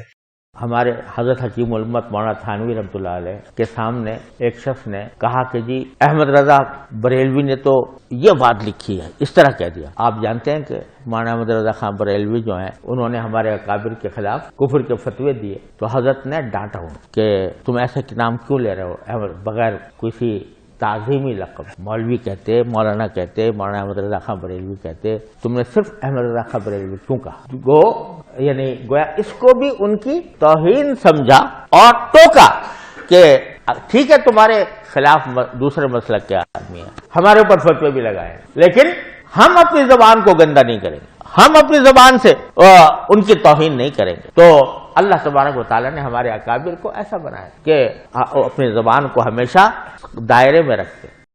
تو میں دے سرکار نہ اللہ نے آپ کے بزرگوں کو ایسا بنایا تھا. نہ وکالتا کرو اپنے بزرگاں دیا.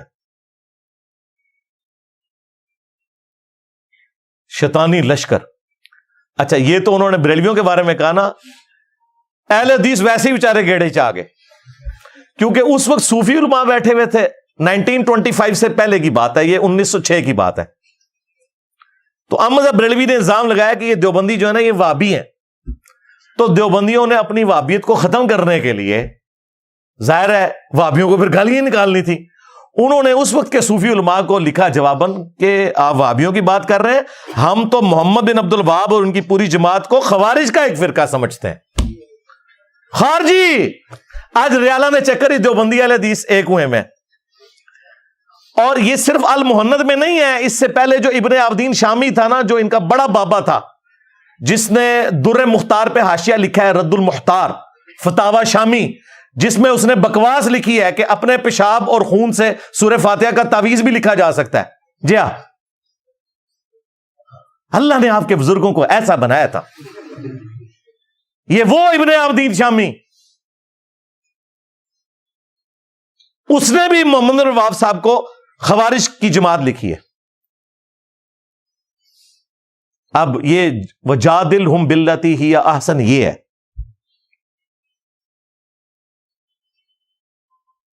یہ اس کتاب کے اندر انہوں نے جو یعنی اپنے مخالفین کے بارے میں جو کچھ بولنا تھا وہ میں نے آپ کو بتایا. اس کے علاوہ بھی بہت ساری باتیں میں بول سکتا ہوں, لیکن پھر ٹاپک دوسری طرف چلا جائے گا. اب ایسی صورتحال کے اندر میرا کام یہ ہے کہ لوگوں کو بتایا جائے کہ ٹوٹی کمند کہاں. اصل میں پرابلم بڑوں نے خراب کیا, جس کی وجہ سے آج امت میں انڈیا کے 2 شہروں کی بنیاد کے اوپر فرقے بن گئے. 1866 میں دیوبند مدرسہ بنا, اس سے پہلے دنیا میں کوئی مسلمان دیوبندی نہیں تھا. جس فرقے کی عمر بمشکل 150 سال ہے, وہ یہ کہہ رہے ہیں ہم اسلاف کے امین ہیں. اچھا اگر آپ امین ہیں تو بریلوی بھی تو حنفی ہیں. ان کا مدرسہ بنا ہے 1904 میں منظور الاسلام بریلی میں. اس سے پہلے دنیا میں کوئی مسلمان بریلی نہیں تھا. بریلوی دیوبندی انڈیا کے 2 شہروں کے نام کے اوپر فرقے بن گئے.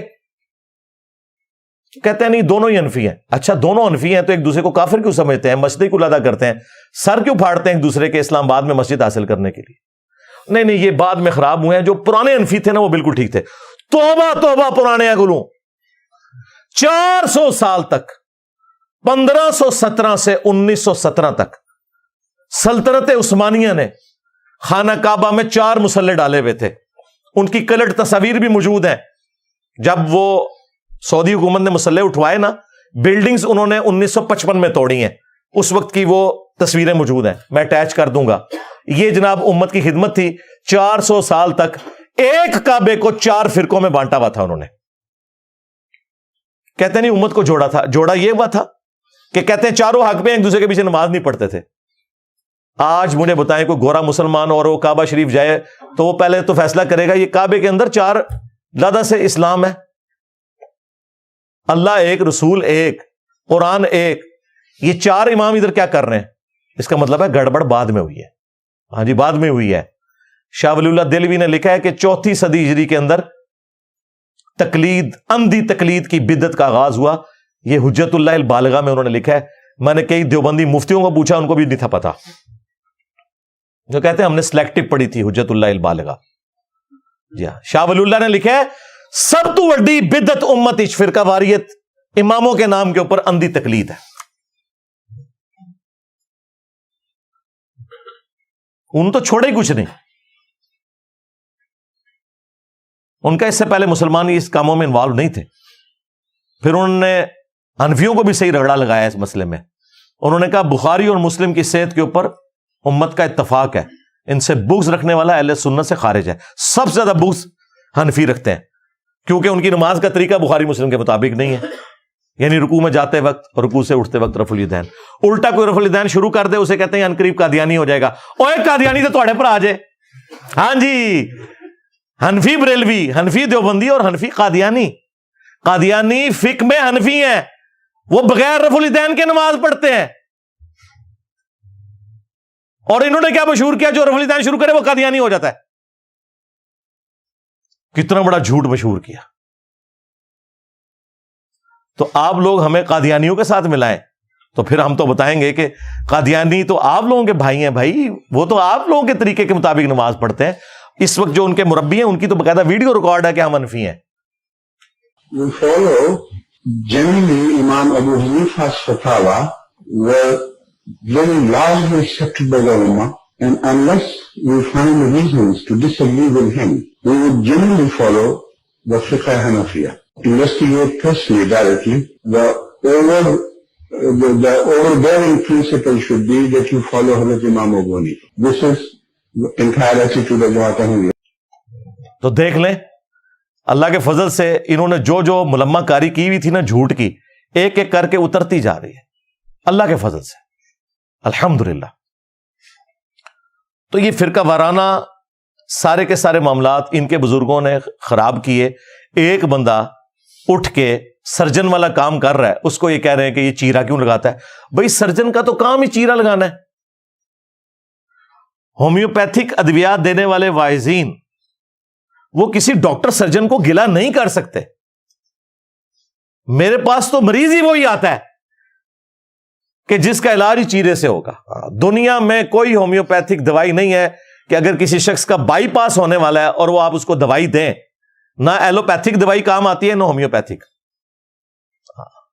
وہ سیدھا ادھر گرائنڈر چلاتے ہیں، پسلیاں توڑتے ہیں، دل نکالتے ہیں، اور پھر یہ پاؤں سے ایک نس نکال کے ٹانگ میں سے ادھر فٹ کر کے اسے بائی پاس کرتے ہیں. اب جو بندہ یہ کام کرتا ہے اسے آ کے اگر کوئی ایک بھولا بھالا عالم دین یہ سمجھائے کہ جی ذرا مجادلہ احسن طریقے سے کیا کریں، یہ آپ کو چیرا لگانا گرائنڈر لگانا کیا ضروری ہوتا ہے؟ ان تمہیں پتہ ہی کسی گال دا نہیں اللہ دے بندے، میں کہہ کہاں تنوں تیرے سے ترسی کھاواں گا میں. چلو آپ کر کے بتا دیں، آپ بھی سرجن والا کام کریں. اسی طریقے سے لوگوں کی چیخیں نکلیں گی. آرتھوپیڈک سرجن کے پاس جو لوگ جاتے ہیں نا، جب وہ بازو چڑھاتا ہے تو چیخیں نکلواتا ہے. وہ کیوں نہ نکلوائے بھائی، اس سے بغیر وہ بازو چڑھ نہیں سکتا. آج تک آرتھوپیڈک سرجن کو تو کسی نے نہیں کہا کہ بھئی آپ کی کلینک سے ہر وقت چیخوں کی آواز آتی ہے. لوگ کہتے ہیں اس کا کام ہی ایسا ہے. سرکار ہمارا بھی کام ایسا ہے. ہاں اللہ کے فضل سے یہ کام بھی ہے اور باقی کام بھی ہم کرتے ہیں. ہومیوپیتھک علاج بھی ہے. میرے درود شریف کے فضائل کے اوپر بھی 5-5 گھنٹے کے لیکچر ہیں. نماز کے پریکٹیکل کے اوپر بھی میرے لیکچرز ہیں. سبحان اللہ وبحمدہ سبحان اللہ العظیم کی فضیلت پہ بھی، صبح شام کے اذکار کے اوپر بھی، فرض نماز کے بعد کے اذکار کے اوپر بھی، ایک ایک ٹاپک کے اوپر. یہ تو جنرل سٹور ہے اور فری ہے بالکل. تم لوگ چندے لے کے کام کرتے ہو، ہم اپنی جیب سے کھلا کے کرتے ہیں. یہ فرق ہے. تو سرجن والا کام جو کر رہا ہے اسے آپ کرنے دیں. اگر آپ نہیں کر سکتے تو یہ تو نہ کہیں کہ آپ اس طرح نہیں اس طرح کر لیں، بھائی تسی کر کے دس دو. نہیں انجینئر صاحب یہ تو بڑا مشکل کام ہے، یہ آپ ہی کر سکتے ہیں، تو پھر منو کرن دو. سیدھی جی گل ہے. علمی پوائنٹ نمبر 4 اور وہ ہے اللہ کے محبوب صلی اللہ علیہ وآلہ وسلم کی تعلیمات اس حوالے سے کیا ہیں کہ آپ نے قرآن و سنت کو فائنل اتھارٹی ماننا ہے اور بڑے سے بڑے کسی بزرگ کی کوئی پرواہ نہیں کرنی. یہ ہمارے محبوب صلی اللہ علیہ وآلہ وسلم نے ہمیں سکھایا. اس کانٹیکسٹ میں ایک آیت ہے سورہ التوبہ کی آیت نمبر 31. اتخذوا احبارهم ورهبانهم اربابا من دون اللہ. یہود و نصارہ نے اپنے علماء کو اور اپنے صوفیوں کو یعنی جوگیوں کو، راہبوں کو رب مان لیا ہوا تھا اللہ کے مقابلے کے اوپر. اس آیت کے کانٹیکسٹ میں جامعہ ترمذی میں ایک حدیث ہے اور شیخ البانی اسے سلسلہ احادیث صحیحہ کے اندر بھی لے کے آئے ہیں کہ عدی ابن حاتم جو مشہور فیاض عرب کے حاتم تائی کے بیٹے تھے، وہ مسلمان ہوئے اور کہتے ہیں میرے گلے میں سلیو لٹکی ہوئی تھی. میں نبی الاسلام کی خدمت میں حاضر ہوا. میں نے کہا یا رسول اللہ قرآن میں ایک آیت ایسی ہے جو کھٹکتی ہے میرے دل میں. نبی الاسلام نے فرمایا کہ کون سی آیت؟ تو انہوں نے یہی آیت پڑھی اتخذوا احبارهم ورهبانهم اربابا من دون اللہ. یہود و نصارہ نے اپنے علماء کو اور راہبوں کو اپنا رب مان لیا تھا اللہ کے مقابلے پر. تو ان کا یا رسول اللہ ہم نے تو کبھی بھی اپنے علماء کی کوئی پرستش اس حوالے سے نہیں کی؟ تو نبی علیہ السلام نے فرمایا کیا جب تمہارے علماء اور راہب کسی بات کو حلال یا حرام کہتے تھے اپنی مرضی سے تو تم ان کے فتووں کو مان نہیں لیا کرتے تھے؟ ان کا یا رسول اللہ ایسا ہی تھا. فرمایا یہی تو ان کو رب بنانا ہے. یعنی نبی علیہ السلام دوسرے معنوں میں پتہ کیا کہہ رہے تھے؟ اے عدی ابن حاتم، تم نے کر لینا تھا غور کہ احبار اور رہبان کا خدا اور ہے، کتابوں کا خدا اور. کیونکہ نبی علیہ السلام ایک عام آدمی کو کہہ رہے ہیں کہ تو نے کیوں اپنے مولویوں اور اپنے بزرگ بابوں کے فتووں کے اوپر بنیاد رکھ لی؟ تمہیں دیکھنا چاہیے تھا کہ حق بات کیا ہے. یہ نبی علیہ السلام کی بھی تعلیمات ہیں کہ مرنے سے پہلے اے مسلمان کر لے اس پہ غور، کتابوں کا خدا اور ہے، بابوں کا خدا اور. اگرچہ بابے بھی اسی خدا کے ماننے والے تھے، لیکن ان کوالٹیز کے ساتھ نہیں جو قرآن و سنت میں آئی ہیں، بلکہ ان کوالٹیز کے ساتھ جو ان کے بزرگوں نے سکھائی ہیں. ہم ان بابوں کو مانتے ہیں جو کتابوں کو مانتے ہیں. یہ بھی ہمارے بابے ہیں، لیکن دیکھیں ہم نے ان کو احترام سے یہاں رکھا ہوا ہے. ان کی کتابوں کو آج 1200 سال بعد بھی ہم رسپیکٹ دے رہے ہیں، کیونکہ انہوں نے اپنے نبی کے ساتھ غداری نہیں کی. انہوں نے قرآن و سنت کی تعلیمات ہم تک پہنچائی ہیں. تو ہم ان بابوں کو مانتے ہیں جو کتابوں کو مانتے ہیں. جو کتابوں کے غدار ہیں ان بابوں کو ہم نہیں مانتے. بالکل سیدھی سی بات ہے. تو نبی علیہ السلام کی یہ حدیث بالکل اس بات کا ثبوت ہے کہ علماء اور بزرگوں کی بات کو بغیر تحقیق کے ماننا اور اسے کاؤنٹر ویریفائی نہ کرنا یہ یہود و نصارہ کا طریقہ ہے. سورۃ الاحقاف میں اللہ تعالیٰ نے ہمارے محبوب علیہ السلام کو علمی ڈیبیٹ کرنے کا طریقہ سکھایا. ایتونی بکتاب من قبل ھذا او اثارۃ من علم ان کنتم صادقین. اے نبی اگر یہ اس قرآن کو نہیں مانتے نا تو ان سے کہو کہ اس قرآن سے پہلے کوئی اگر کتاب ہے، ایتونی بکتاب من قبل ھذا او اثارۃ من علم، یا کوئی علم کے آثار یعنی سنت چلتی آ رہی ہو، احادیث تمہارے انبیاء کی، وہ لے آؤ. اگر تم سچے ہو ان میں سے بات کرو. یہی بات آج ہم کر رہے ہیں کہ نہ میں وابی نہ میں بابی، میں ہوں مسلم علمی کتابی. علمی کتابی سے مراد نہیں کوئی علمی کتابی فرقہ ہے، مسلم ہے ہم. علمی کتابی ان معنوں میں کہ علم اور کتاب کے اوپر بنیاد ہونی چاہیے. اور وہ قرآن کی آیت میں لکھا ہے ایتونی بکتاب من قبل ھذا، کتاب لے آؤ، او اثارۃ من علم، یا کوئی علم کے آثار. علم بھی آ گیا، کتاب بھی آ گیا، اگر تم سچے ہو تو. پھر سورہ النساء میں جس شان سے آیا ہے یا ایھا الذین آمنوا اطیعوا اللہ واطیعوا الرسول، اے اہل ایمان اطاعت کرو اللہ کی اور اطاعت کرو اس کے رسول کی. وَأُولِي الْأَمْرِ مِنْكُمْ، اور اپنے حکمران کی بھی. لیکن اس کے ساتھ اطاعت کا لفظ نہیں آیا، یہ بتانے کے لیے کہ یہ ایبسولوٹ نہیں ہے، ریلیٹیو ہے. کیوں؟ فَإِن تَنَازَعْتُمْ فِي شَيْءٍ فَرُدُّوهُ إِلَى اللَّهِ وَالرَّسُولِ. اگر تمہارا حکمران سے بھی جھگڑا ہو تو معاملے کو پلٹانا ہے اللہ اور اس کے رسول کی طرف. إِن كُنتُمْ تُؤْمِنُونَ بِاللَّهِ وَالْيَوْمِ الْآخِرِ، اگر تم اللہ پر ایمان رکھتے ہو، یوم آخرت پر ایمان رکھتے ہو، تو پھر تم اپنے معاملے کو پلٹاؤ گے اللہ اور اس کے رسول کی طرف، یعنی آج کی ڈیٹ میں کتاب و سنت کی طرف. ذالک خیر و احسن تأویلا، اسی میں تمہاری خیریت ہے اور اسی کا انجام بہتر ہونے والا ہے. کس کا انجام؟ کہ اطاعت کرنی ہے اللہ اور اس کے رسول کی، اور اس کے بعد کسی کی اطاعت نہیں ہے جب تک کہ اللہ اور اس کے رسول کی اطاعت کے اندر نہ آ جائے. حکمران وقت کی اطاعت بھی ریلیٹیو ہے. اب مجھے بتائیں، حاکم وقت کی اطاعت اگر ریلیٹیو ہے، جس کی بیعت کرنا بھی واجب ہے، اگر وہ خلیفہ راشد ہے، تو بزرگ باب شاہی کوئی نہیں. اگر حاکم وقت خلیفہ راشد بھی ہو، آپ اس سے اختلاف کر سکتے ہیں قرآن و سنت کی روشنی میں.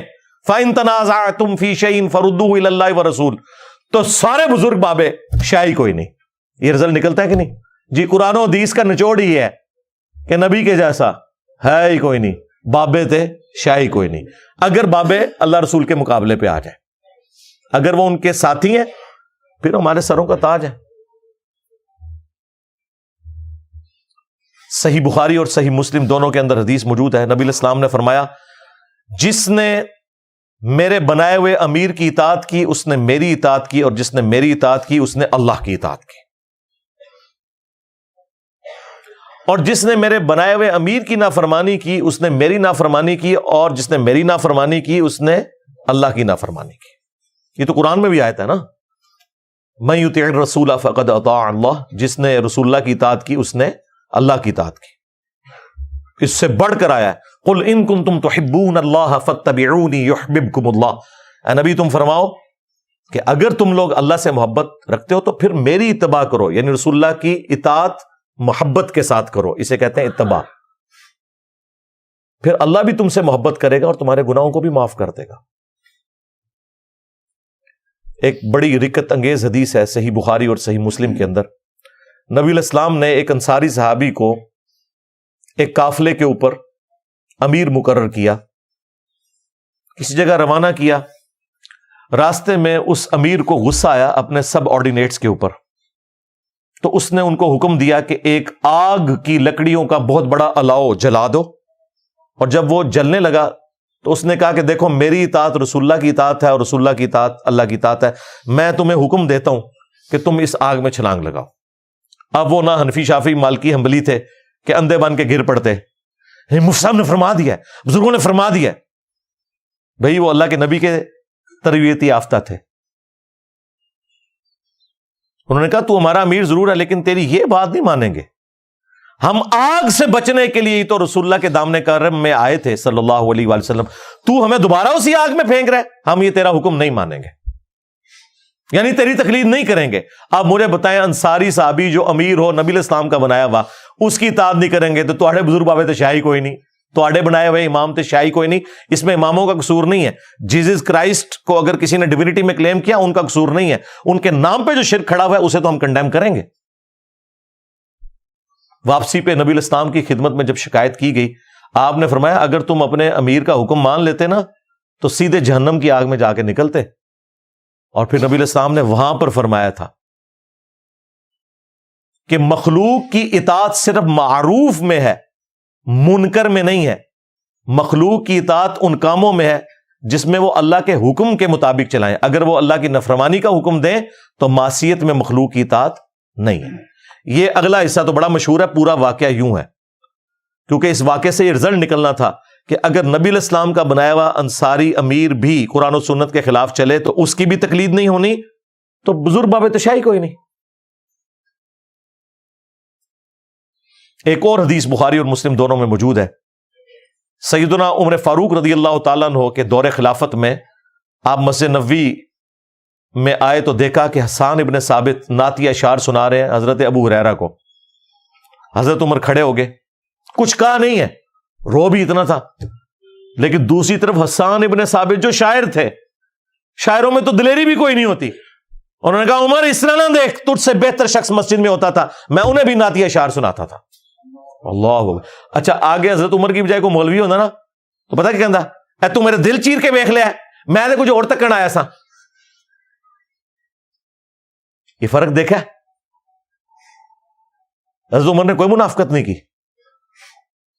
یعنی انہوں نے کہا جو تم مجھ پہ اعتراض کر رہے ہو واقعی میں نے تمہارے بارے میں ایسے ہی گمان کیا ہوا ہے۔ انہوں نے کہا کہ اپنا گواہ پیش کرو،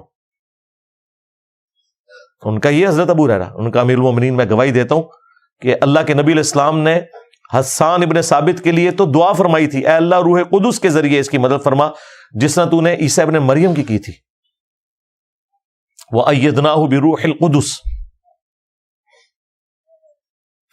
تو حضرت عمر وہاں سے چلے گئے۔ اس واقعے سے اتنے رزلٹ نکلتے ہیں کہ سارے فرقے ختم ہو جاتے ہیں۔ نمبر 1، اس امت کے ٹاپ کے 4 اماموں میں سے ایک امام ابو بکر، عمر، عثمان و علی، جو لوگوں کا بنایا ہوا امام نہیں، نبی علیہ السلام کے خلفائے راشدین میں سے دوسرا خلیفہ راشد، اسے بھی یہ بات نہیں پتا تھی کہ مسجد میں نعتیہ اشعار پڑھنا سنت ہے۔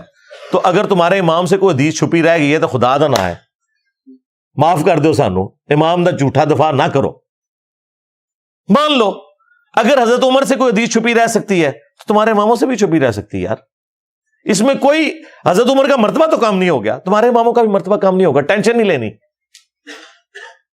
دوسرا، بڑی سے بڑی شخصیت سے بھی قرآن و سنت کی روشنی میں اختلاف ہو سکتا ہے، خواہ وہ خلیفہ راشد حضرت عمر ہی کیوں نہ ہو۔ ہاں، تیسرا، حضرت عمر نے یہ درس دیا کہ اگر کوئی شخص قرآن و سنت کی روشنی میں آپ کی غلطی نکالے تو آپ اپنی غلطی کو ایکسپٹ کر لیں۔ اور نمبر 4، حضرت عمر حضرت ابو ہریرہ کو ثقہ اور صدوق راوی مانتے تھے، تبھی ان کی گواہی کو قبول کیا، کیونکہ بعض روایتوں میں آتا ہے نا کہ حضرت ابو ہریرہ سے ان کا اختلاف ہو گیا تھا، وہ اور معاملہ تھا، لیکن حدیث کے اعتبار سے انہیں حجت تصور کرتے تھے۔ 2 واقعات ہو گئے، چلیں تیسرا سنا دیتے ہیں آپ کے ماموں جی کا۔ صحیح مسلم میں ایک حدیث ہے کہ عبداللہ بن عمر بن عاص خانہ کعبہ شریف کے سائے میں بیٹھے ہوئے تھے اور حکمران وقت کی اطاعت کے اوپر ابھار رہے تھے لوگوں کو کہ نبی علیہ السلام نے حکم فرمایا کہ اپنے امیر کی اطاعت ہر حال میں کرنی ہے۔ اتنے میں ایک شخص کعبہ شریف میں داخل ہوا، تابعی عبد الرحمن بن عبد رب کعبہ۔ اس نے جب عبداللہ بن عمر بن عاص کی یہ باتیں سنی تو انہوں نے کہا کہ حضرت یہ باتیں آپ نے خود رسول اللہ سے سنی نہیں ہے؟ ان کا ہاں، میں نے نبی علیہ السلام کو دیکھا، میرے کانوں نے آپ کی بات سنی، میرے دل نے اسے محفوظ کیا۔ تو اس نے پھر آگے سے کہا کہ اگر امیر کی اطاعت کا اتنا حکم ہے تو اس وقت جو ہمارے امیر ہیں، آپ کے چچا کا لڑکا معاویہ ابن ابی سفیان، وہ تو ہمیں حکم دیتا ہے کہ ہم لوگوں کو ناحق قتل کریں اور ان کا مال حرام طریقے سے ہڑپ کریں۔ اے سرکار، مولانا شریف نہیں، یہ مسلم شریف ہے۔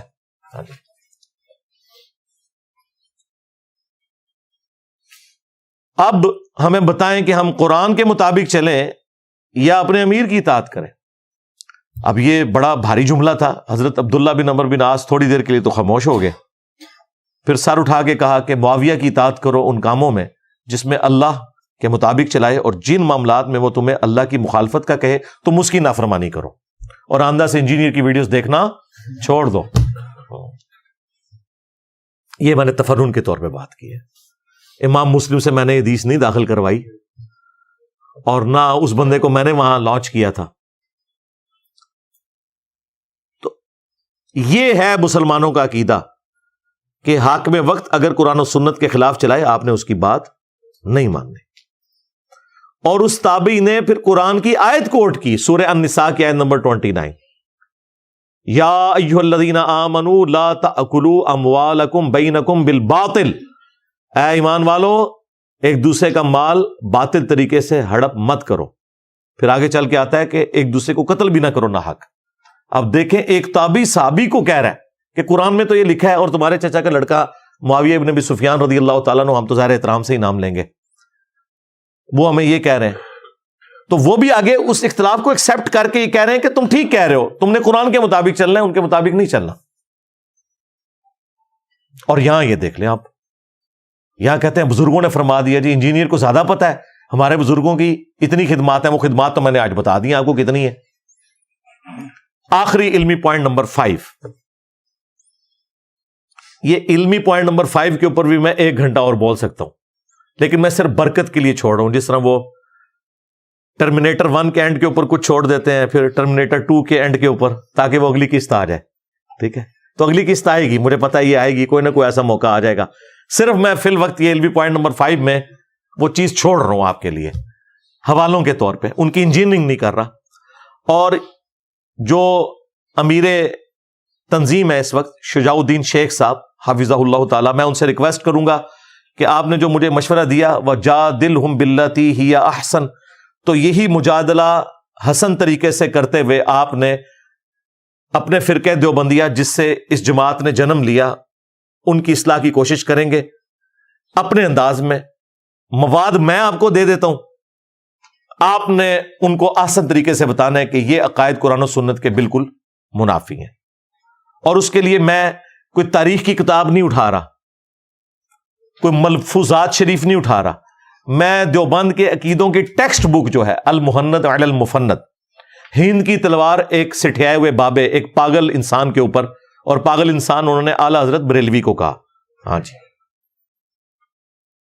اس سے آپ کو کچھ حوالے دوں گا، اور میں آپ سے ریکویسٹ کروں گا کہ یہ جو حوالے ہیں نا ان کو آپ نے احسن طریقے سے مجادلہ کر کے ان کو بھی سمجھانا ہے اور ان کے ماننے والوں کو بھی سمجھانا ہے. پہلے تو کتاب کا نام احمد رضا بریلوی کو انہوں نے مفند کہا. یہ آپ نے ان کو سمجھانا ہے کہ ہمارے بزرگوں نے غلطی کی ہے, یہ سمجھانے کا انداز نہیں ہوتا. دوسرا, انہوں نے اس میں لکھا کہ احمد رضا بریلوی اور ان کی پوری جماعت ایک شیطانی لشکر ہے جو ہم پہ حملہ آور ہوا ہے, جیسا کہ انبیاء کرام پر شیاطین حملہ آور ہوتے تھے, علماء دیوبند رضی اللہ عنہم پر یہ حملہ آور ہوئے ہیں. 14ویں صدی کے مولویوں رضی اللہ عنہم. تو شیطان کا مطلب یہ ہے کہ کافر کہہ دیا نا, شیطان انبیاء پہ مسلمان شیاطین حملہ آور ہوتے تھے, کافر ہوتے تھے.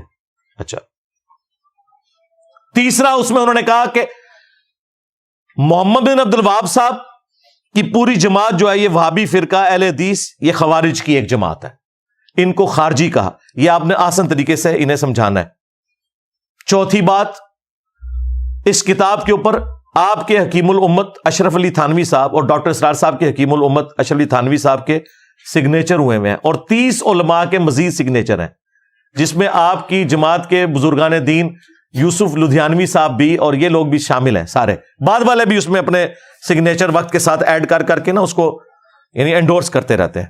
تو آپ نے یہ بتانا ہے کہ اشرف علی تھانوی صاحب نے اس طرح کی کتاب کو انڈورس کیوں کیا. ٹھیک ہے جی, 4 باتیں ہوں گی. 5ویں بات, اس میں عقیدہ انہوں نے لکھا ہے کہ ہم بزرگوں کی قبروں اور سینوں سے فیض لینے کے قائل ہیں. ہم بزرگوں کی قبروں اور سینوں سے فیض لینے کے قائل ہیں, اس طریقے پہ نہیں جو عوام میں رائج ہے, اس طریقے پہ جو خواص میں ہے. اب وہ خواص میں کون سا ہے وہ آپ نے ہمیں بتانا ہے. انہوں نے تو آپ کو نہیں بتانا, ہم بتا دیتے ہیں کہ کیا ہے خواص کے اندر. بتا دیں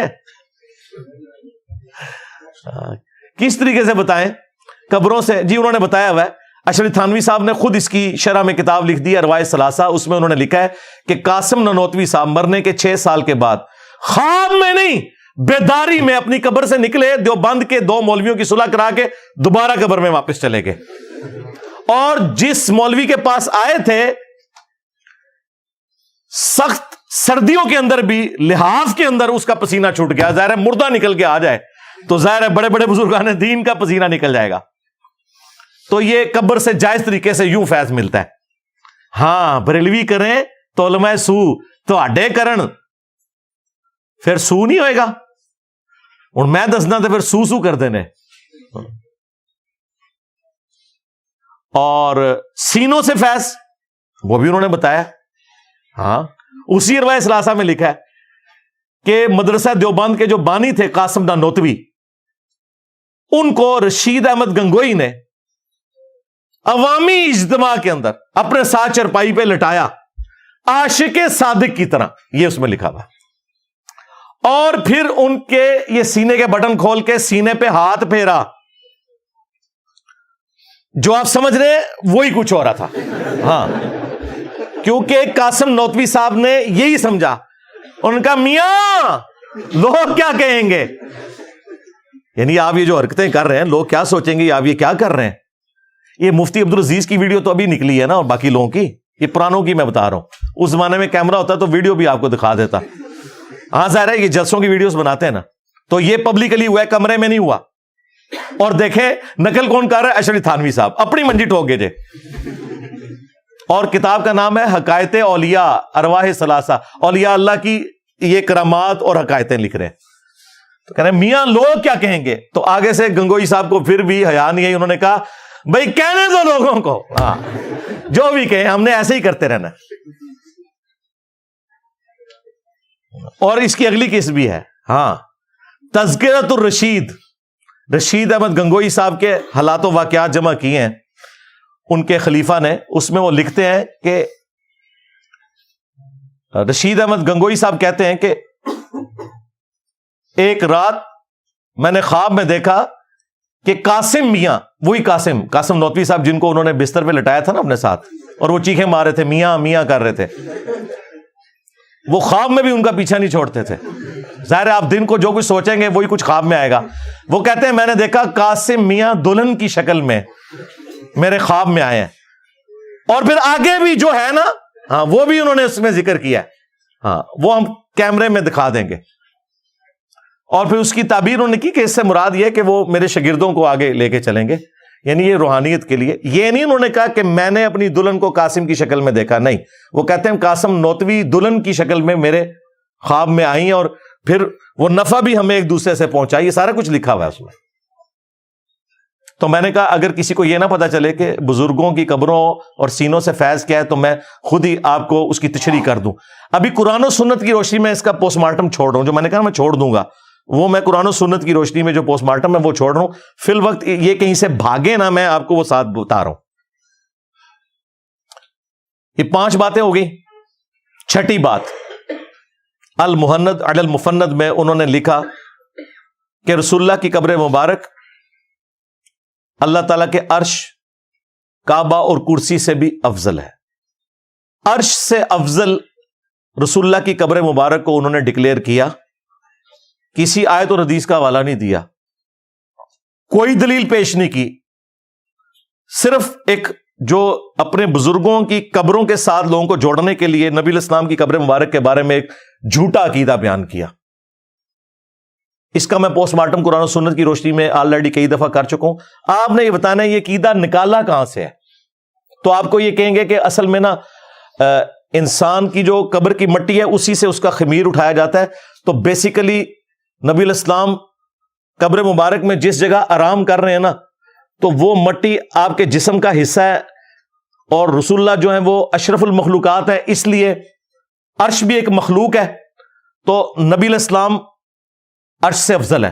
نہ دھوکہ دینا بند کرو. انہوں نے کہا وہ حصہ زمین جو رسول اللہ کے ساتھ ٹچ ہے، رسول اللہ کو انہوں نے افضل نہیں کہا. وہ کہتے نہیں اس میں سے نکلا ہے، تو اس میں سے اگر نکلے ہیں تو حضرت ابوبکر عمر بھی پھر اللہ کے عرش سے افضل ہوئے، کیونکہ وہ مٹی تو کٹی ہے وہاں پہ. اور آخری بات، نبی الاسلام کی قبر مبارک کا کوئی حصہ آپ سے ٹچ ہی نہیں کیے ہوئے، کیونکہ مسلم شریف میں حدیث ہے کہ نبی الاسلام کو دفنانے سے پہلے قبر مبارک میں سرخ رنگ کی ایک چادر بچھائی گئی تھی تاکہ وہ مٹی نبی الاسلام کے جسم میں عطر کو ٹچ ہی نہ کرے. بیسیکلی شیطان انہیں پٹی پڑھاتا ہے. انہوں نے الرحمن علی العرش استوى، رحمان اپنے عرش پر مستوی ہوا جیسا کہ اس کی شان کے لائق ہے. ہم نہ جہمیہ ہیں نہ مجسمہ ہیں، جیسا کہ اس کی شان کے لائق ہے. وہ ہماری رگے جان کے بھی قریب ہے جیسا کہ اس کی شان کے لائق ہے. تو اس کے ایکویلنٹ انہوں نے قبر رسول کو کھڑا کیا. یہ پیچھے ریزن تھی، نبی علیہ السلام کی بات نہیں ہو رہی. 6 چیزیں ہوں گی. اور 7واں بھی عقیدہ انہوں نے لکھا کہ نبی علیہ السلام کی قبر مبارک میں زندگی کو ہم دنیا کی سی مانتے ہیں. قرآن تو کہہ رہا ہے کہ تمہیں اس زندگی کا شعور ہی نہیں ہے، یہ کہتے ہیں دنیا کی سی. وہ کہتے ہیں اصل میں ہم نے دنیا کی سی اس لیے کہا ہے وہ آخرت کی زندگی، لیکن وہ دنیا کی سی اس طرح ہے کہ دیکھیں نبی علیہ السلام نے حضرت موسیٰ علیہ السلام کو شب معراج نماز پڑھتے ہوئے دیکھا. اسی طریقے سے صحیح مسلم میں ہی آتا ہے کہ نبی علیہ السلام نے شب معراج بیت المقدس میں انبیاء کی امامت کروائی. تو باقی انبیاء بھی قبروں سے نکل کے آئے تھے. یہ سب کچھ برزخی معاملہ ہے. وہ کہتے ہیں چونکہ یہ ایک دنیاوی کی طرح نظر آتا ہے اس لیے ہم کہتے ہیں دنیا کی سی. یہ اس کی تعویل کرتے ہیں. یہ بالکل جھوٹ بول رہے ہیں، یہ حقیقتاً دنیا کی سی مانتے ہیں. کیوں؟ شیخ زکریا کاندلوی نے فضائل حج اور فضائل درود میں تبلیغی جماعت کا جو نصاب لکھا ہے، اور الیاس قادری نے بریلویوں کے فضان سنت میں یہ واقعہ لکھا ہوا ہے، اور مفتی تقی عثمانی صاحب پلانٹ ارتھ پہ سب سے بڑے مفتی اعظم دیوبند کے، انہوں نے درس حدیث میں یہ واقعہ سنایا ہے. تو مورخین نے لکھا ہے کہ جو ہی یہ شعر پڑھے تو روضہ اقدس میں سے نبی کریم سرور دو عالم صلی اللہ علیہ وسلم کا دست مبارک ظاہر ہوا، اور ہزاروں انسانوں نے یہ نظارہ کیا کہ دست مبارک ظاہر ہوا. احمد کبیر رفاعی رحمۃ اللہ نے دست مبارک کو بوسہ دیا اور دست مبارک پھر واپس کرے. اتنا عظیم الشان واقعہ ان کے ساتھ پیش آیا، اور یہ مورخین نے متعدد تاریخوں میں لکھا ہے، اور لکھا ہے کہ ہزارہ افراد کی موجودگی میں یہ واقعہ پیش آیا. اندازہ کرو اے درس حدیث ہو رہا ہے کہ نبی علیہ السلام کی وفات کے 550 سال کے بعد 555 ہجری میں شیخ احمد رفاعی صاحب جب قبر رسول پہ حاضر ہوئے، انہوں نے نعتیہ اشعار کہے تو نبی علیہ السلام نے قبر اطہر سے اپنا ہاتھ مبارک نکالا، خواب میں نہیں بیداری میں، اور کہتے ہیں 90,000 لوگوں نے اس منظر کو دیکھا اور ان منظر دیکھنے والوں میں شیخ عبد القادر جیلانی کا نام بھی ذکر کیا جاتا ہے، اور شیخ احمد رفاعی نے چوما۔ اچھا، عبد القادر جیلانی نے نہیں چوما، کڈی بڑی بدبختی ہے۔ عبد القادر جیلانی کا خلیفہ ہے احمد رفاعی، وہ چوم رہا ہے، عبد القادر جیلانی نہیں چوم رہے، اور جھوٹ ہے بھائی، عبد القادر جیلانی رحمۃ اللہ علیہ پہ جھوٹ باندھا ہے انہوں نے۔ تو یہ واقعی حقیقت ہم دنیاوی مانتے ہیں، یہ خواب کا واقعہ نہیں لکھا، انہوں نے لکھا 90,000 لوگوں نے یہ منظر دیکھا ہے، جھوٹ بول رہے ہو۔ صحیح بخاری میں ہے، حضرت عمر کہتے ہیں انا کننا نتوسل الیک بنبینا صلی اللہ علیہ وآلہ وسلم، اے اللہ جب تک تیرے نبی ہم میں موجود تھے ہم ان کے ذریعے تیری طرف توسل اختیار کرتے تھے، اب ہم تیرے نبی کے چچا کو لائے ہیں، ان کی دعا کی برکت سے بارش نازل فرما، تو بارش نازل ہو جاتی تھی۔ یہ انہوں نے خود سے عقائد بنا لیے میں، ان کا دین سے کوئی تعلق نہیں، یہ دنیاوی زندگی قبر کے اندر رسول اللہ کی یا دنیا کی سی، یہ بھاگ سکتے تھے، میں نے بھاگنے کا راستہ بند کر دیا کہ یہ واقعی دنیا کی سی مانتے ہیں، آخرت کی زندگی تو ہم بھی مانتے ہیں، جسم اطہر کو سلامت ہم بھی مانتے ہیں۔ سرکار یہ وہ 3 عقیدے ہیں جو پچھلے 8-10 سالوں میں بار بار مختلف ویڈیوز میں بیان کر رہا ہوں، لیکن کوئی اس کا علمی جواب نہیں دے رہا۔ انہیں پتہ ہے اس کا جواب نہیں، اگر جواب دیا تو لوگ کہیں گے یار یہی گل تو بریلوی بھی کر دینے، وہ جو فرنچائز ہیں 2 علیحدہ کھولی بھی وہ ختم ہو جائیں گی۔ ابھی اور باتیں بھی ہیں، تھانوی رسول اللہ نہیں جی وہ خواب میں تھا، نہ سرکار اس میں لکھا ہوا ہے، میں بیداری میں بھی پڑھ رہا ہوں، نہیں وہ دیکھیں وہ بیچارہ کہہ رہا نا میں بے اختیار ہوں۔ ہم نے کہا ہم بابی کو تو کہہ نہیں رہے، بابے کو کہہ رہے ہیں۔ بابے کو جب اس نے خط لکھا تو بابے نے کہا اس میں تسلی تھی، تیرا پیر اشلی تھانوی متبع سنت ہے، اس لیے تو نے اپنے پیر کے نام کا کلمہ پڑھا ہے۔ تو کیا ابو بکر، عمر، عثمان و علی کے بیعت کرنے والے صحابہ کرام یا تابعین ان کے ناموں کا کلمہ پڑھتے تھے؟ تو تھانوی رسول اللہ، اور اس میں ہے اللہم صلی علی نبینا اشرف علی، ہاں جی یہ بھی لکھا ہوا ہے۔ اس کا جواب بھی وجادلہم باللتی ہی احسن کے تحت آپ نے دینا ہے۔ اور آخری والا بھی، اشرف تھانوی صاحب نے کسی کم سن لڑکی سے شادی کرنی تھی تو اپنے مرید کے ذریعے ایک جھوٹا خواب، ظاہر میں تو اسے جھوٹا خواب شیطانی خواب ہی سمجھتا ہوں، گھڑوایا۔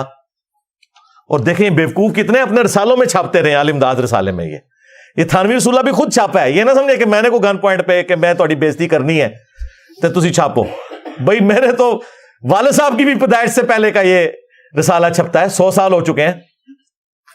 تو اس رسالے میں انہوں نے ایک تو یہ واقعہ لکھا، اور ایک اور رسالے میں عالم داد میں انہوں نے لکھا کہ ایک مرید نے خواب دیکھا ہے کہ حضرت عائشہ جو ہیں سلام اللہ علیہا وہ تھانوی صاحب کے گھر آئی ہیں۔ تو تھانوی صاحب پتہ کیا کہتے ہیں، اس کی تعبیر میں نے یہ کی کہ کوئی کم سن لڑکی میرے ہاتھ لگے گی، دیکھ رہا ماں کو ہے، اور پھر وہ اس کی تعبیر کرتے ہیں کہ چونکہ نبی علیہ السلام کی جب شادی ہوئی تھی سیدہ عائشہ کے ساتھ تو وہ کم عمر تھیں، تو حضرت عائشہ کا میرے گھر آنا اس کا مطلب یہ ہے کہ میرے عقد میں بھی کوئی کم سن لڑکی آئے گی۔ یہ یعنی یہ جو آج کے صرف مفتی نہیں ہے جو مطلب مریدنیوں سے یا شاگردنیوں سے شادیاں کرتے ہیں، پرانے میں یہی کچھ سمجھے۔ اور تختہ مشق کس کو؟ اما عائشہ کو سلام اللہ علیہا۔